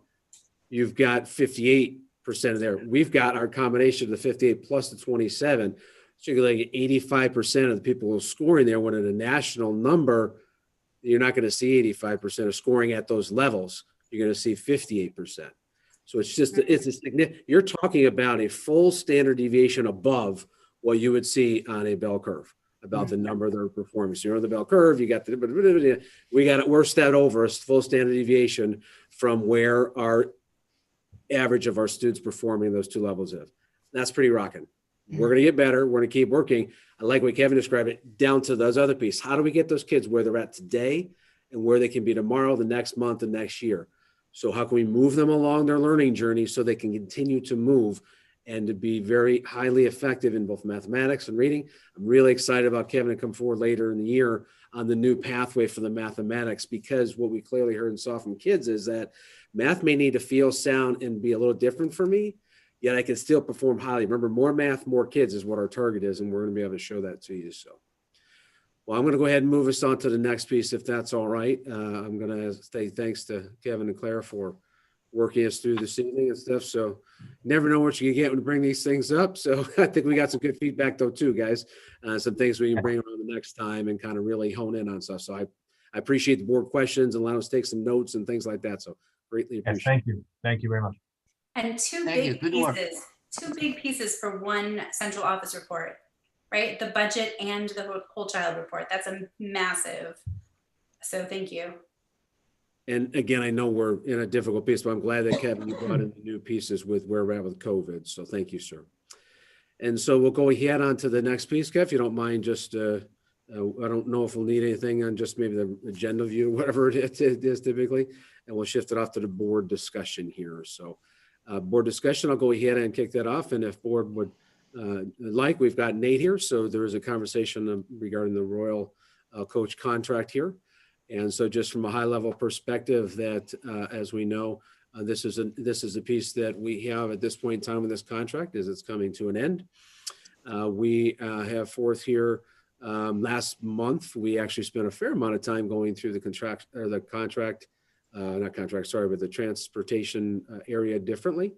Nate was here, spent some time on enhancements he has brought on board since then, things that frankly we have done and improve our program from the district perspective, as well as the changes that have taken place in Royal Coach. So I'll go ahead and turn that over to Nate. I know, Nate, one of the pieces, very challenging, obviously, for yourself coming on board new, but you had 3 all new players working here in Royal Coach to work with initially right off the bat. And then if you don't mind going there and identifying some of the changes you've put in place already. I know I mentioned before, but I have to tell you, I don't think it's wrong to mention some of those again. So, and we'll let the board see what kind of thoughts or questions they may have. We'll just open up there. So Nate, if you don't mind, I think you've got, again, those 3 new players down there with the dispatcher and everybody. So I'll turn it over to you, sir. Yeah, sure thing. We do have a new terminal manager, a new dispatcher, and a new safety manager. They've all been working quite diligently to learn the intricacies of the school district, learn the new processes and procedures that we've implemented. Obviously, limiting the access to the drivers having the keys has been huge this year. And I've been down there monitoring that 2, 3, 4 times a week, if not more. Also going out on the roads, monitoring the drivers, trying to figure out if we have trends in vehicle and traffic problems, trying to find those trends and identify them and work with the safety manager over there, Raina, who, as I said, is new.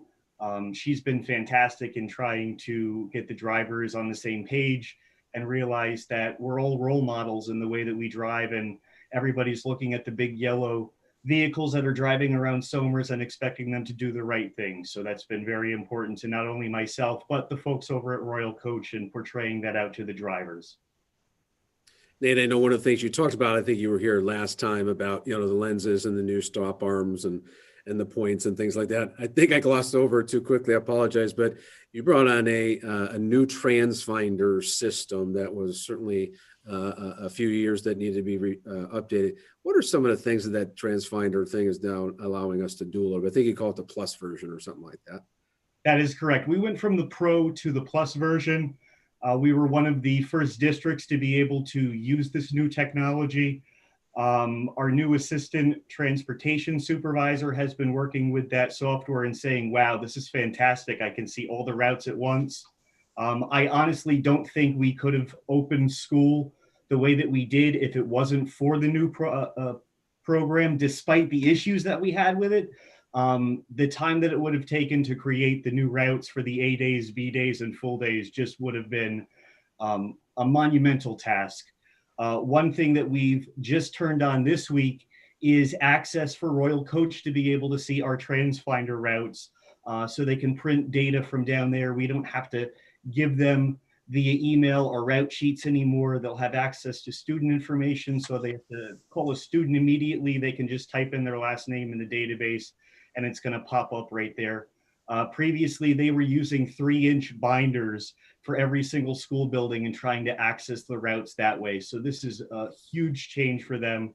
And we were working a little bit in it today, and they're quite excited to be able to have that on board with them now.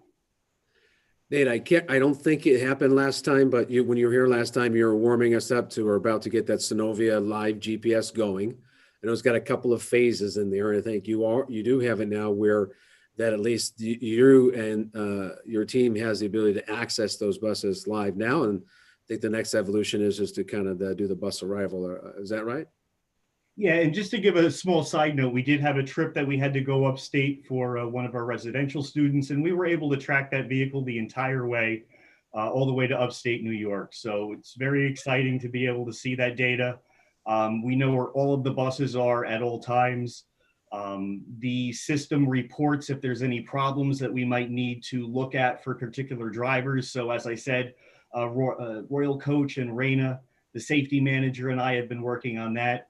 And it's a great tool to be able to tell the drivers, hey, here's a common problem that we see.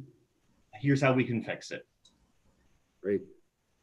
So this is a conversation for the board to talk about our contract with Royal Coach and for us to ask questions if we have any. I know that one of the questions that we had, and Ray, thank you for launching us into this conversation, was when we were thinking about this contract is largely around operations. And I want to thank you for highlighting all of the work that Somers has done to take the responsibility of more of this operational work. And so Nate, I just want to say thank you for all of the effort that you've done to sort of be the oversight that we need and sort of take that over maybe, right? To sort of augment what was happening already with our partners at Royal Coach. Absolutely.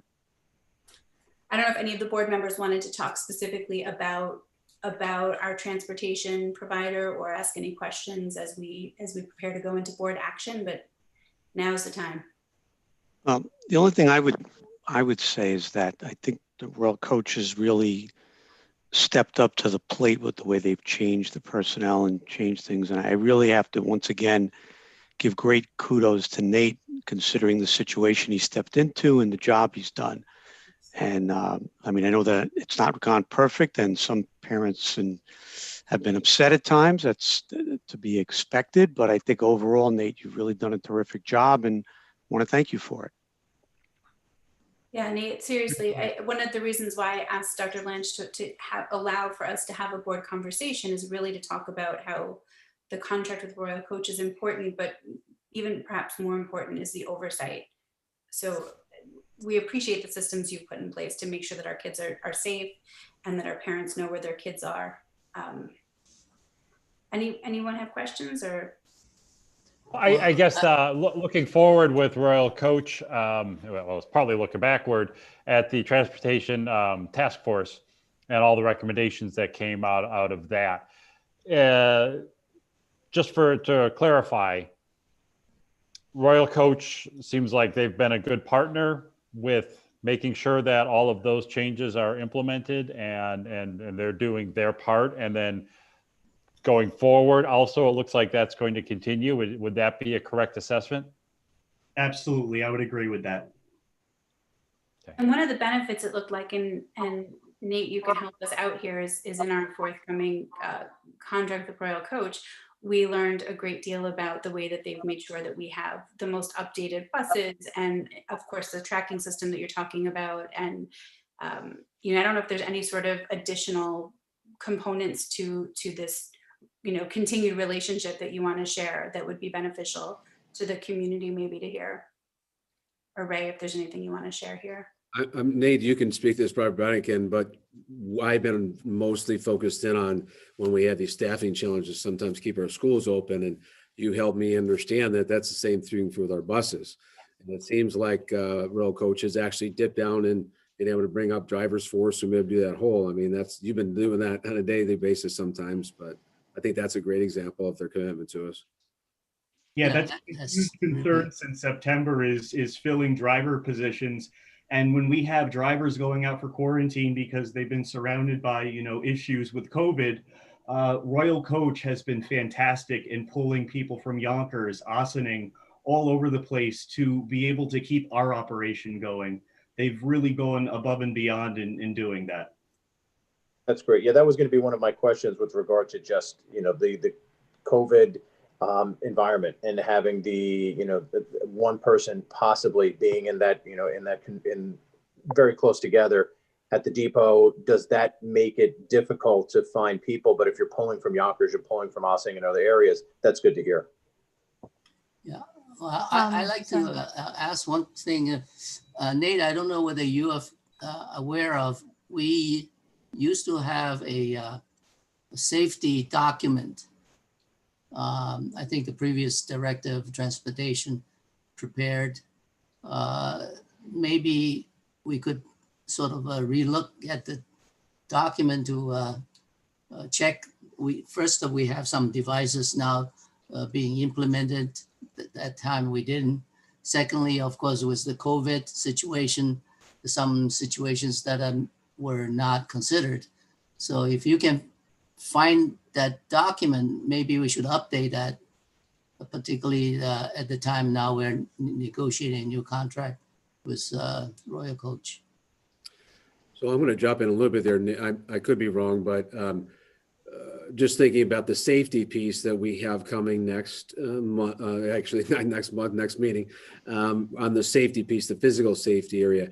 Nate has shared with me that he's got some things already laid in place where he's looking for like an annual kind of a report to the community on the transportation, inclusive of the things he's added, the GPS pieces, the number of the miles that thousands of miles everybody drives, any incident. So he's actually looking to either really refresh that or really redo that. So I would see that coming forward to the board, hence to the community, in an annual report come out of the transportation system proper.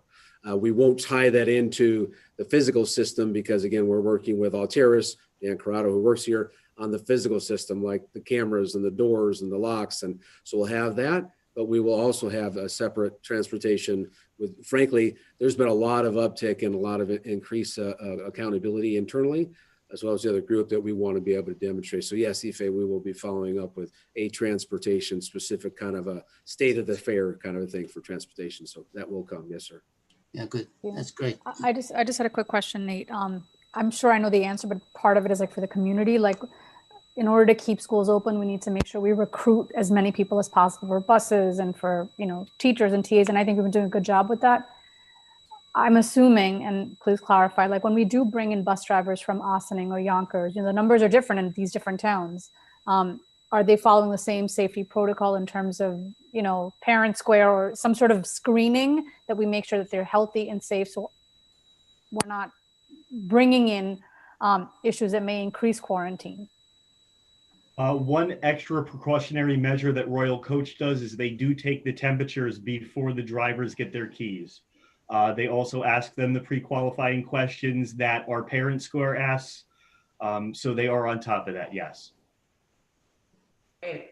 Good question, Mary Rose. Yeah, I mean, what do our drivers do that are not from Ossining? Like, besides temperature check, are there other checks in place to make sure they're good to go for that day? Kind of like what the parent square is for students. Is there something like that for them? And if you bring in a driver from Ossining, are they undergoing the same screening? Yes, when they report to dispatch, part of their morning or afternoon procedure before they get those keys is to get the temperature check, and then they have to answer those questions to pre-qualify them to be able to move forward and get their keys and work for the morning or the afternoon. That's great. So it sounds like there's a lot of changes to the operations and the oversight in transportation, at least from the Somers side of the house. That are making things smoother. Absolutely agree. And again, I think Nate mentioned a few times before, and he did actually get one of those extended arms. I think, Nate, you've got that out in the pilot phase now. And we are actually desiring to include that as we would move forward to have more of those dropped on each year through the Royal Coach part, because we do see the need for that. And again, I thank Nate for bringing that forth to the district in that kind of a safety feature that the district can drive forward. And again, part of the pun about the driving forward, but we're driving forward with that. And Nate brought that forward. So again, I know we've got some of those hopefully coming online next year with some more buses. In particular, the Route 100s and things like that. That's where we're trying to get kind of taken care of with those kind of arms. Absolutely. Trustees, do you feel comfortable moving into board action, knowing that we're going to be voting on the Royal Coach transportation budget item? Excellent. Dr. Blanche, do you mind if we move into board action? Oh, that's great. Thank you, Nate, so much for dropping in. And I think Thank you, Nate. We appreciate all the work you've been doing. Thank you, sir. All right, so we move into board action, and the first item on board action is the personnel consent agenda. Be it resolved that the Board of Education, upon recommendation of the superintendent of schools, hereby approves the attached personnel agenda. Motion? So moved. Second. Discussion. Any discussion here, Dr. Blanche? Nothing. Again, we have some movement from some resignations, be it either bus attendants or teachers, and we're going to continue to have more than we typically do because of the COVID challenges that folks are going through. So that's what we've got here tonight. Thank you. Any questions, folks? All right, all in favor? Aye. Aye. Aye. Make sure that you are unmuted when you vote. Aye. Aye. Opposed? Abstained? Excellent. All right, so we move to the the business consent agenda. Be it resolved that the Board of Education, upon recommendation of the Superintendent of Schools, hereby approves the attached business agenda. Motion? So So So moved. moved. Second. Second. Discussion? Chris, you want to walk us through this? You know, I've been more intimately involved in the Sorry. process, so why don't I take this one as Chris did the budget presentation. You folks have the contract, and in section, when we'll go through it, there's 17 or 20 sections of the contract. 22. One is a length of the contract extension. It's 3 years. It covers years 21, 22, 22, 23, 23, 24. And the contract will increase by the CPI, transportation CPI, which comes out in May, and we get the results of that in June. If the district is closed for 20 consecutive days, the district ends up paying 50% of the cost of the contract. And they're terming this in the contract a special closure reduced rate. So if we're closed for 20 or more days, whether the school district deems it necessary to close or the federal government, state government, local government, in 20 days, it will pay half the cost. Upon reopening of the schools for in-person education, if we had closed, we do revert back to paying the full cost for the buses. And sections 4, 5, and 6, and 7 talk about Royal Coach if they agree to the special closure reduced rate. They waive any entitlement to any other compensation, and that they will use that 50% of the payments that we will be making to them to pay their fixed costs. They're not paying their drivers, they're paying their fixed costs, their overhead, their insurance, there's workers' compensation, health insurance, heat, electric, things of that nature is what that 50% payment would go for, and that's to keep the company afloat. Section 8 talks about that Royal Coach may receive very little notice, advance notice of the school's reopening, and that they will do their best to try and assign the bus drivers that were driving the route previously back to that same route.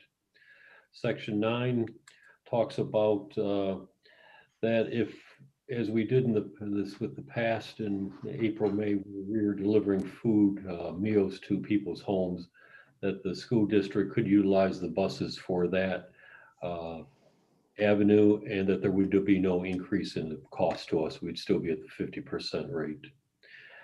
We're also talking about the fuel dispensing system. Section 10 talks about that. Royal Coach owns the diesel tank and they own the fuel dispensing system down there. We own a gasoline tank that is tied into that fuel dispensing system. Royal Coach currently pays us an annual rental on the bus facility. We would be waiving that bus rental for years 1 and 2 of the contract, or 21, 22, 22, 23. And in exchange, at the end of the 22, 23 school year, the school district would own and title would transfer to the school district for that fuel tank and for that fuel dispensing system. Prior to that transfer of ownership to the school district, there would be an inspection done by a company that's mutual agreeable to both parties. And any deficiencies in the system, Royal Coach would fix or have repaired prior to us taking ownership of the bus fuel dispensing system for the buses. Section 11 says that in the 23-24 school year, we would go back to a rental fee that Royal Coach would be paying to the school district, and that would be set at $71,000 per year. We also go in section 12 and talk about exterior route signage holders that would be put on the buses by Royal Coach. It gives better visibility of the route and the route number, so students and parents can see that better as the bus approaches. Also, in the second year of the contract, Royal Coach will provide a new fleet to the school district. Our past contract extensions with them and an original RFP with them, they provided us a new fleet every term of the contract. And this time around, we would do that in the second year of the contract, and all those vehicles would also be air conditioned. Section 14 of the contract talks about that Royal Coach will make monthly payments that are equal to the amount of the annual service agreement that the school district has for live GPS. In other words, years 1 and 2, we're currently paying that service fee for the GPS system. Royal Coach will pick up that cost in year 3 of the contract. The contract also states that Nate has had a pilot done on the stop arms. Royal Coach will install 3 of those stop arms per vehicle. Then it gets into just some other termination language that states that either party, if they want to terminate the contract, can do so by written notice to the other party with 120 days written notice. Section 17 goes on to talk about that Royal Coach won't reduce the number of office staff or mechanics that are servicing the vehicles for the life of the contract. Section 18 talks about insurance. That's a carryover from the original RFP. And it talks about indemnification and things of that nature in the closing sections of the contract. I think the big takeaways are it's a 3-year contract. We can get out of the contract with 120 days notice. Contract will increase. In the 3rd year of the contract, Royal Coach will take over the payments for the live GPS system.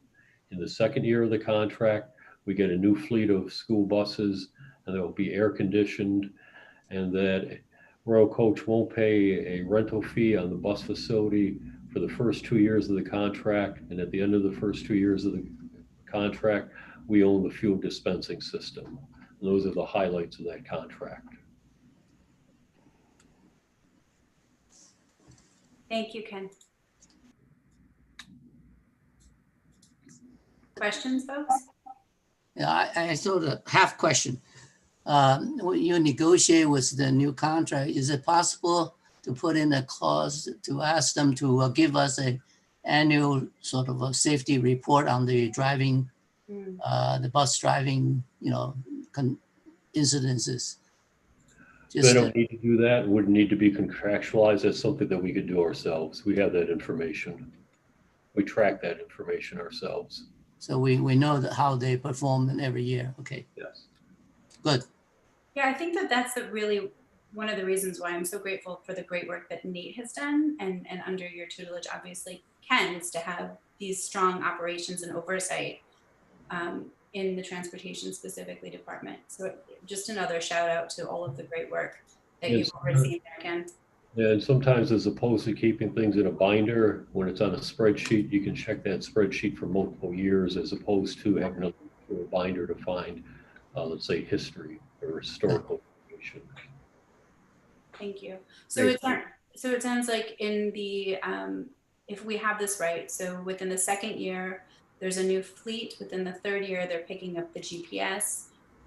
We'll have ownership of the fuel dispensing system. Is that correct? That's what I confirm it, yes. Okay, great. And we'll be also then responsible for acquiring the fuel. Is that right? No, they continue to provide the fuel for the buses. Great. And that's contractually, obviously, in the document that we have right here with us. Correct. Excellent. Questions, folks? All in favor of accepting, I'm sorry, any last comments? Ken, knowing that this happens to be your last. I just want to give you as much space as you need here. Well, it's one of the things that I wanted to do. And also, I talk here about how for this contract extension, if we close for 20 or more consecutive days, we pay half the price. We also would be bringing forth at the next board meeting an amendment to the contract for 2021 that would say the same thing. We're working on that language with Royal Coach, just didn't have time to finish it last week. Wanted to make sure we got the contract extension done. So Chris will be bringing forth at the meeting on the 22nd of this month another thing regarding transportation that will affect the 2021 school year. stating that if we close for 20 consecutive days, we have to pay 50% of the going rate. That's Which if we had negotiated that last year, we would have. yeah, hindsight 100%. Oh, that's great. So that means like if in January or February we had to have an extended closure, we'd be, oh, excellent.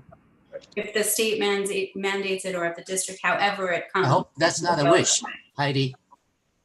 I hope it doesn't happen, but No, it does. We're all hoping for that. It's a Now smart that we have this, it won't happen. See, it's good. Right. There you go. Yes. Russian vaccine is on its way to us. Ken had to go out making trouble. Any other? I don't want to let you go here. Are we done with the business consent agenda, everyone? Yeah, there was only the one item on the agenda. All right. All in favor of accepting the business consent agenda? Aye. Aye. Opposed? Abstained? All right, motion passes. We move to the appointment of district officers. Be it resolved that the following appointments are hereby approved for the remainder of the 2020 and 21 school year at no extra compensation as presented. Motion? So moved. Second. Any conversation here? Explanation? Go ahead, Ray. The board, we usually do these appointments in the summertime. So with the movement of Chris to the assistant superintendent role and then Bart backfilling him, this is just a changing those names for those particular, non-compensated positions, but required by the state. So that's all that is. Are we sure Ken doesn't want to hold these positions? 100% correct. He went off mute for that one. All in favor? Aye. Aye. Opposed? Abstained? All right, looks like you're rid of us, Ken. We move to the MOA between Somerset School District and S.S.D.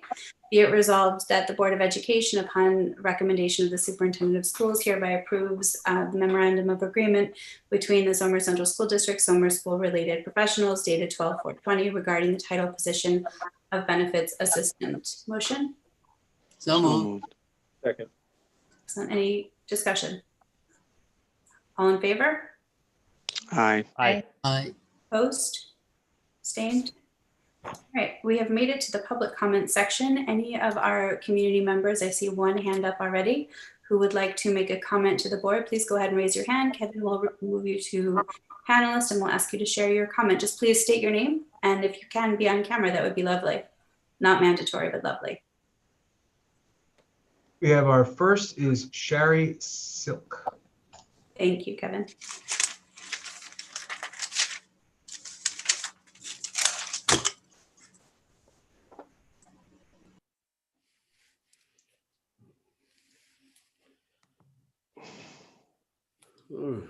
All right. Kev, is that coming over? Is Sherry there? Looks like she's no longer in the meeting. Looks to me that she's no longer in the meeting, correct? Okay. Thank you. Devastated by the news of Ken leaving us. I don't see any other hands. We can give it another moment.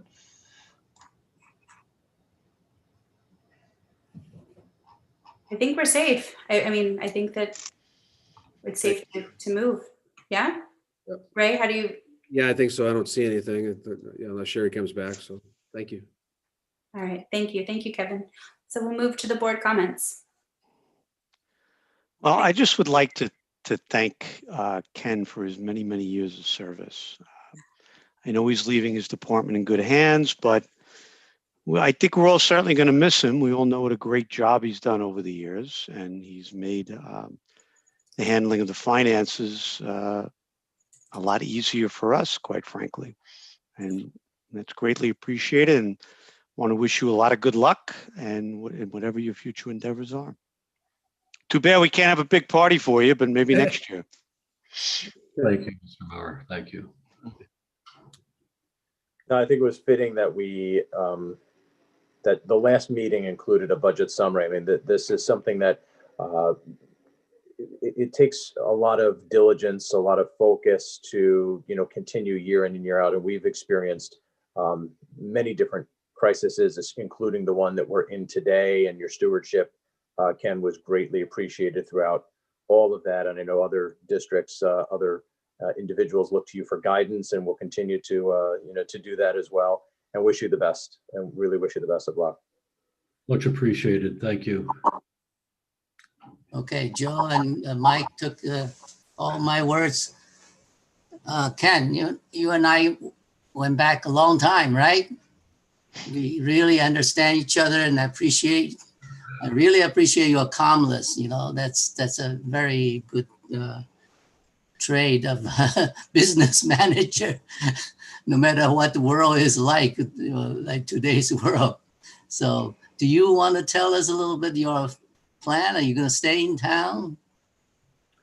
I have no plans at the present time to relocate. And I've spent 57% of my years on this planet Earth as a school business official, and 42% of those years were in service of the Somer Central School District. Just a little tidbit that I put together for myself.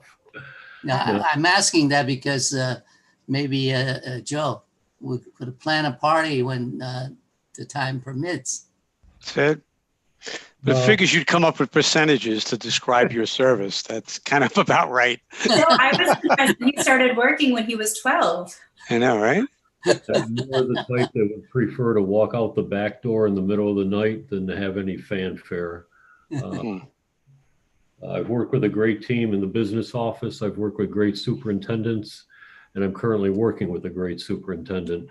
And I think the reason that the school district is in the shape that it is, especially in the, let's say, the past 10 years, financially, we've been in very good shape, and I've tended to that.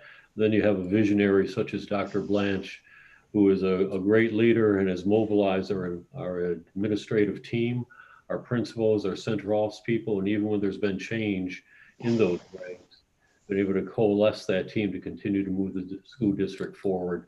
The only thing I've done is make sure the finances are there. So I take my hat off to all three of those superintendents, and especially to Dr. Blanche. Thank you, Ken. Yeah, being on the board, I guess one thing first I want to say is going through this, being in the midst of this pandemic and all of the subsequent challenges that are coming from it. I really want, the district to be able to look forward to getting, as we come out of this, hopefully sooner than later, but it's still, as Dr. Blanche said earlier, we've got a long ways to go still. But we want to come out of this and be able to continue to offer our community and our students the rich environment and the rich experiences and that they deserve, and that, we've been able to give to them. The financial position that we've been in up to this point, and the stewardship, as you pointed out, there's a lot of leadership involved in different areas, but you have made this very understandable, I know for me, for my time on the board, in a tremendous way. And we are in a really strong position given this real emergency that we're in. So we have some real challenges ahead of us, but we've got some safety net there that you've been a leader in helping to steward, and I really appreciate that, because I am concerned about the challenges over the next few years financially. But I am proud that we're heading into them with about as good of a footing as we can. So and I want to echo the other comments that it's really been a pleasure, and working with you for my time on the board here, and I've learned an awful lot, and the clarity that you've always brought when you speak about our finances has helped me in my understanding. So thank you, and best wishes. Thank you. Thank you very much. Ken, I know you don't want all this fanfare, but you're going to get it. I was like, I could totally say, I'm not going to say anything, they've said it, but I don't want to let you go without, again, expressing my deep appreciation. I think a business leader sometimes is the bad guy because you have the bottom line. Like you have to be the one to say, nope, no more money for that. And yes, and push back on that. So I appreciate you taking on that role and really doing it. So I think your speech just now kind of talks about the things that I admire most about you. You've been steadfast in your thinking and your vision. You call Dr. Blanche a visionary, but I think you also have vision. You can't do this without a person who has the same vision or shared vision. You are calm under pressure. We've had some really difficult conversations and some issues we've had to grapple with. And I think you've always maintained a calm and your allegiance to the people you work with. It's been evident in the work that you've done and even in the speech that you gave, but the talk, what you just said, your allegiance to the people that you work with. I think that's one thing that I admire about you and I think I'd want to emulate. So thank you for everything you've done for Somers. And I think the programs are the programs because of the bottom line. So thank you for that. Thank you. Much appreciated. Thank you very much. All right. Yeah. Thanks everybody for all the information today. We had some good conversations. It was good to get the budget info and heads up. And I do have a voter voice link about the transportation aid. So I'll share that out and maybe we can help get that out to the community too. And the whole child data was great to hear. It's good to hear that, all of our students, every single one deserves that chance to challenge themselves if they so choose or be given that opportunity. And I'm so glad to see us moving more and more in that direction. And to see that, we're doing okay despite the hybrid and helping our kids pick up from what happened in the spring. And Ken, you picked a great time to retire if you wanted to go out without fanfare. That makes it easier for us. We don't have to feel guilty. But thank you so much for all of your service. I'm one of the newer members on the board, and I've definitely learned so much from you and from your presentations and the way you explain things and your demeanor and how you are a great voice of reason. And thanks so much, and enjoy retirement. Enjoy this next phase. You deserve some relaxation time. Thank you. And just so that you know, I told Chris, if something comes up and there's a problem, just blame it on me. I didn't take it better. Why didn't I get to that? It's all my fault. So I have told him to just blame the guy that's not there. I don't know why we have this, I don't know. Anyway, Heidi, something you said resonated and I didn't want to forget it. When Kevin and Clara started presenting the assessment information and Ray, when we talked previously and I had said, hey, our teachers, they have a better handle on the assessments than anything that a standardized test could provide. I really want to highlight that. And I want to call out again what Heidi shared about the power of those assessments, but more importantly, the power of our educators and their ability to know our kids. And with all of the fear around what knowledge our kids might not be acquiring at this time, which is, I would argue, not an accurate representation, I think that our teachers have such great capacity to use their own assessments and tell us where our kids are and where they're learning and where they're growing. So I just want to make sure that we highlight that part of the talk today. And I look forward to talking about that later. Ken, in terms of, I don't know that we're really acknowledging the early leaving. Maybe I'm not acknowledging it. I want to say thank you for always being patient with us. I remember being, and granted, I haven't been here as long as several of you folks, your patience with us, your patience and your very deliberate, clear way of explaining things. I think Chad spoke to this too, of helping to make complex ideas, meaningful and clear enough to us. So I want to say thank you for your kindness and your compassion to us as we learn alongside with you and sort of just having the faith and confidence in us and for being here and obviously taking such good care of this district for so long. You've left it in such a good place. And I would be remiss if I didn't wish those of you who celebrate a happy holiday of lights. It's Hanukkah. And in fact, I was thinking today about it, and I was thinking of you, Ken, because there's a quote and it says, "A candle loses nothing by lighting another candle." And you have left us with a very strong district, and you have left us a new candle lit to carry on in your vein. Wow, I'm getting all emotional. And I just want to say thank you. We appreciate you. And happy Hanukkah to anyone who celebrates. And that calm demeanor, when I see Kevin and Claire tomorrow, I'm going to tell them they went over about 45 minutes to not be delivered calmly. We appreciate you. And to the board, I'll just say this: there have been many boards and many board presidents in my 27 years, and those boards face the internet collapse and that bubble that occurred and then affected finances. Then we had the Great Recession and we had gap elimination. And the board has always been very supportive of the administration. A lot of teachers, a lot of staff will say they do it for the kids. And I've always said, I don't do it for the children. I do it for the community. And the kids are part of that community. So I've always tried to make sure that we took into account the residents that don't have children in the school district, the businesses that have their headquarters here, and the parents and the students too. So I've always looked at it trying to take care of the entire community, not just, let's say, those that are affiliated with the school district. So that's been one of my philosophies throughout my 37 years in the business and 27 years here.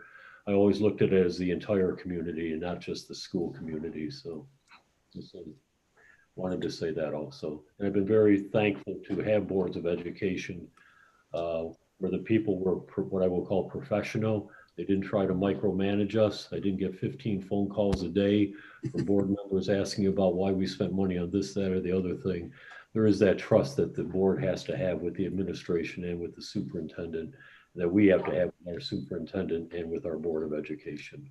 So I do thank the board, and the most important thing that the organization does is hire good people.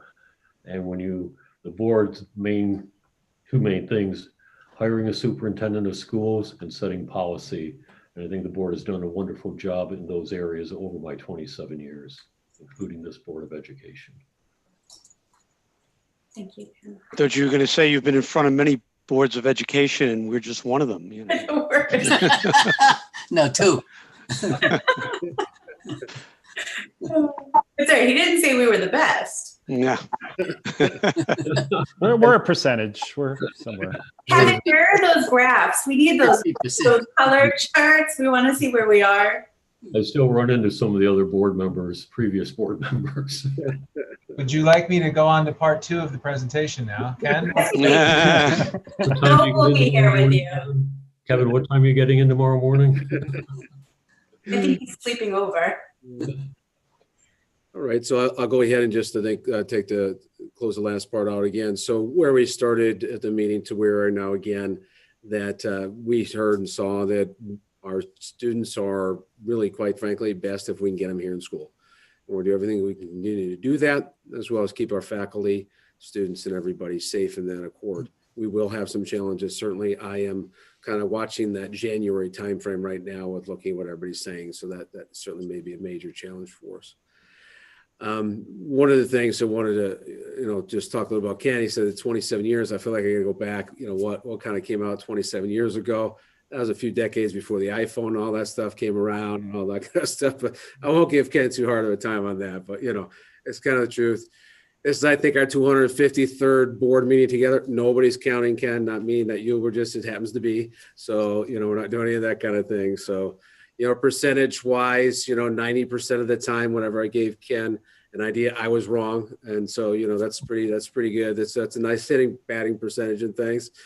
100% of the time, though, he said it. He was there for kids, community, staff, our law enforcement, there, fire, everybody across the board. So certainly there, as always, representing our community holistically. And then the idea about kind of the unparalleled support he's given to the school district, certainly myself, that he was kind enough to share his feelings about me tonight.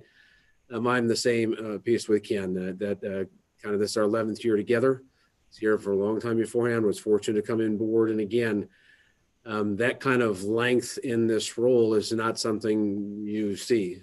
And yet by going through. There's a lot of iterations, a lot of gyrations within a year. You can imagine the spikes and the drops during a 27-year piece, and yet still, again, here we are in as fine a footing as we possibly could be.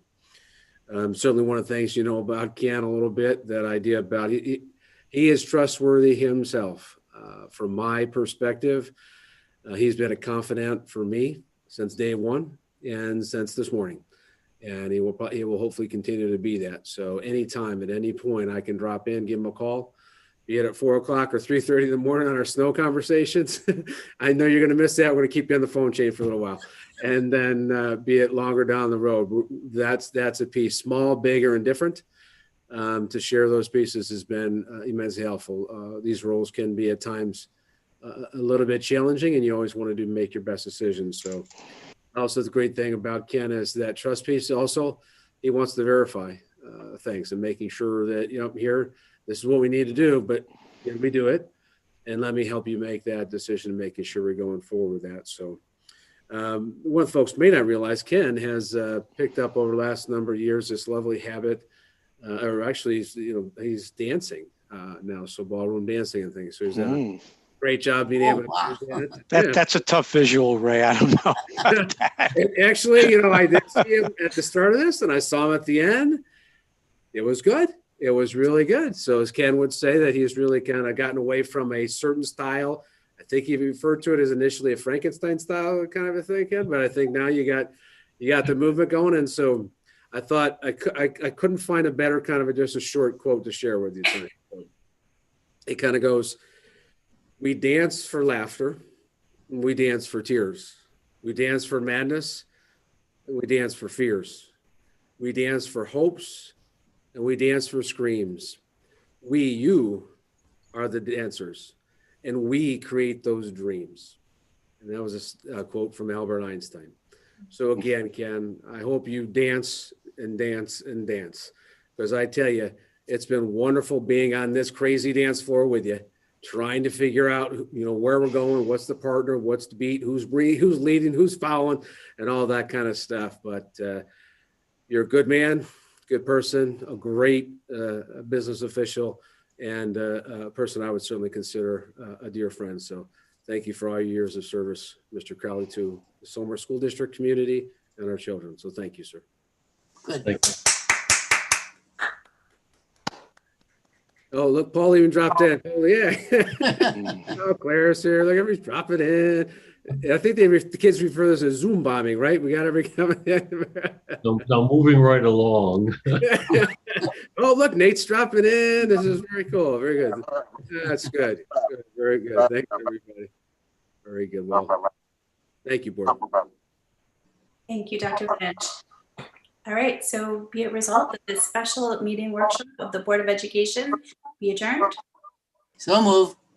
Second. All in favor? What do you want to second, huh? You want to keep on going? All in favor?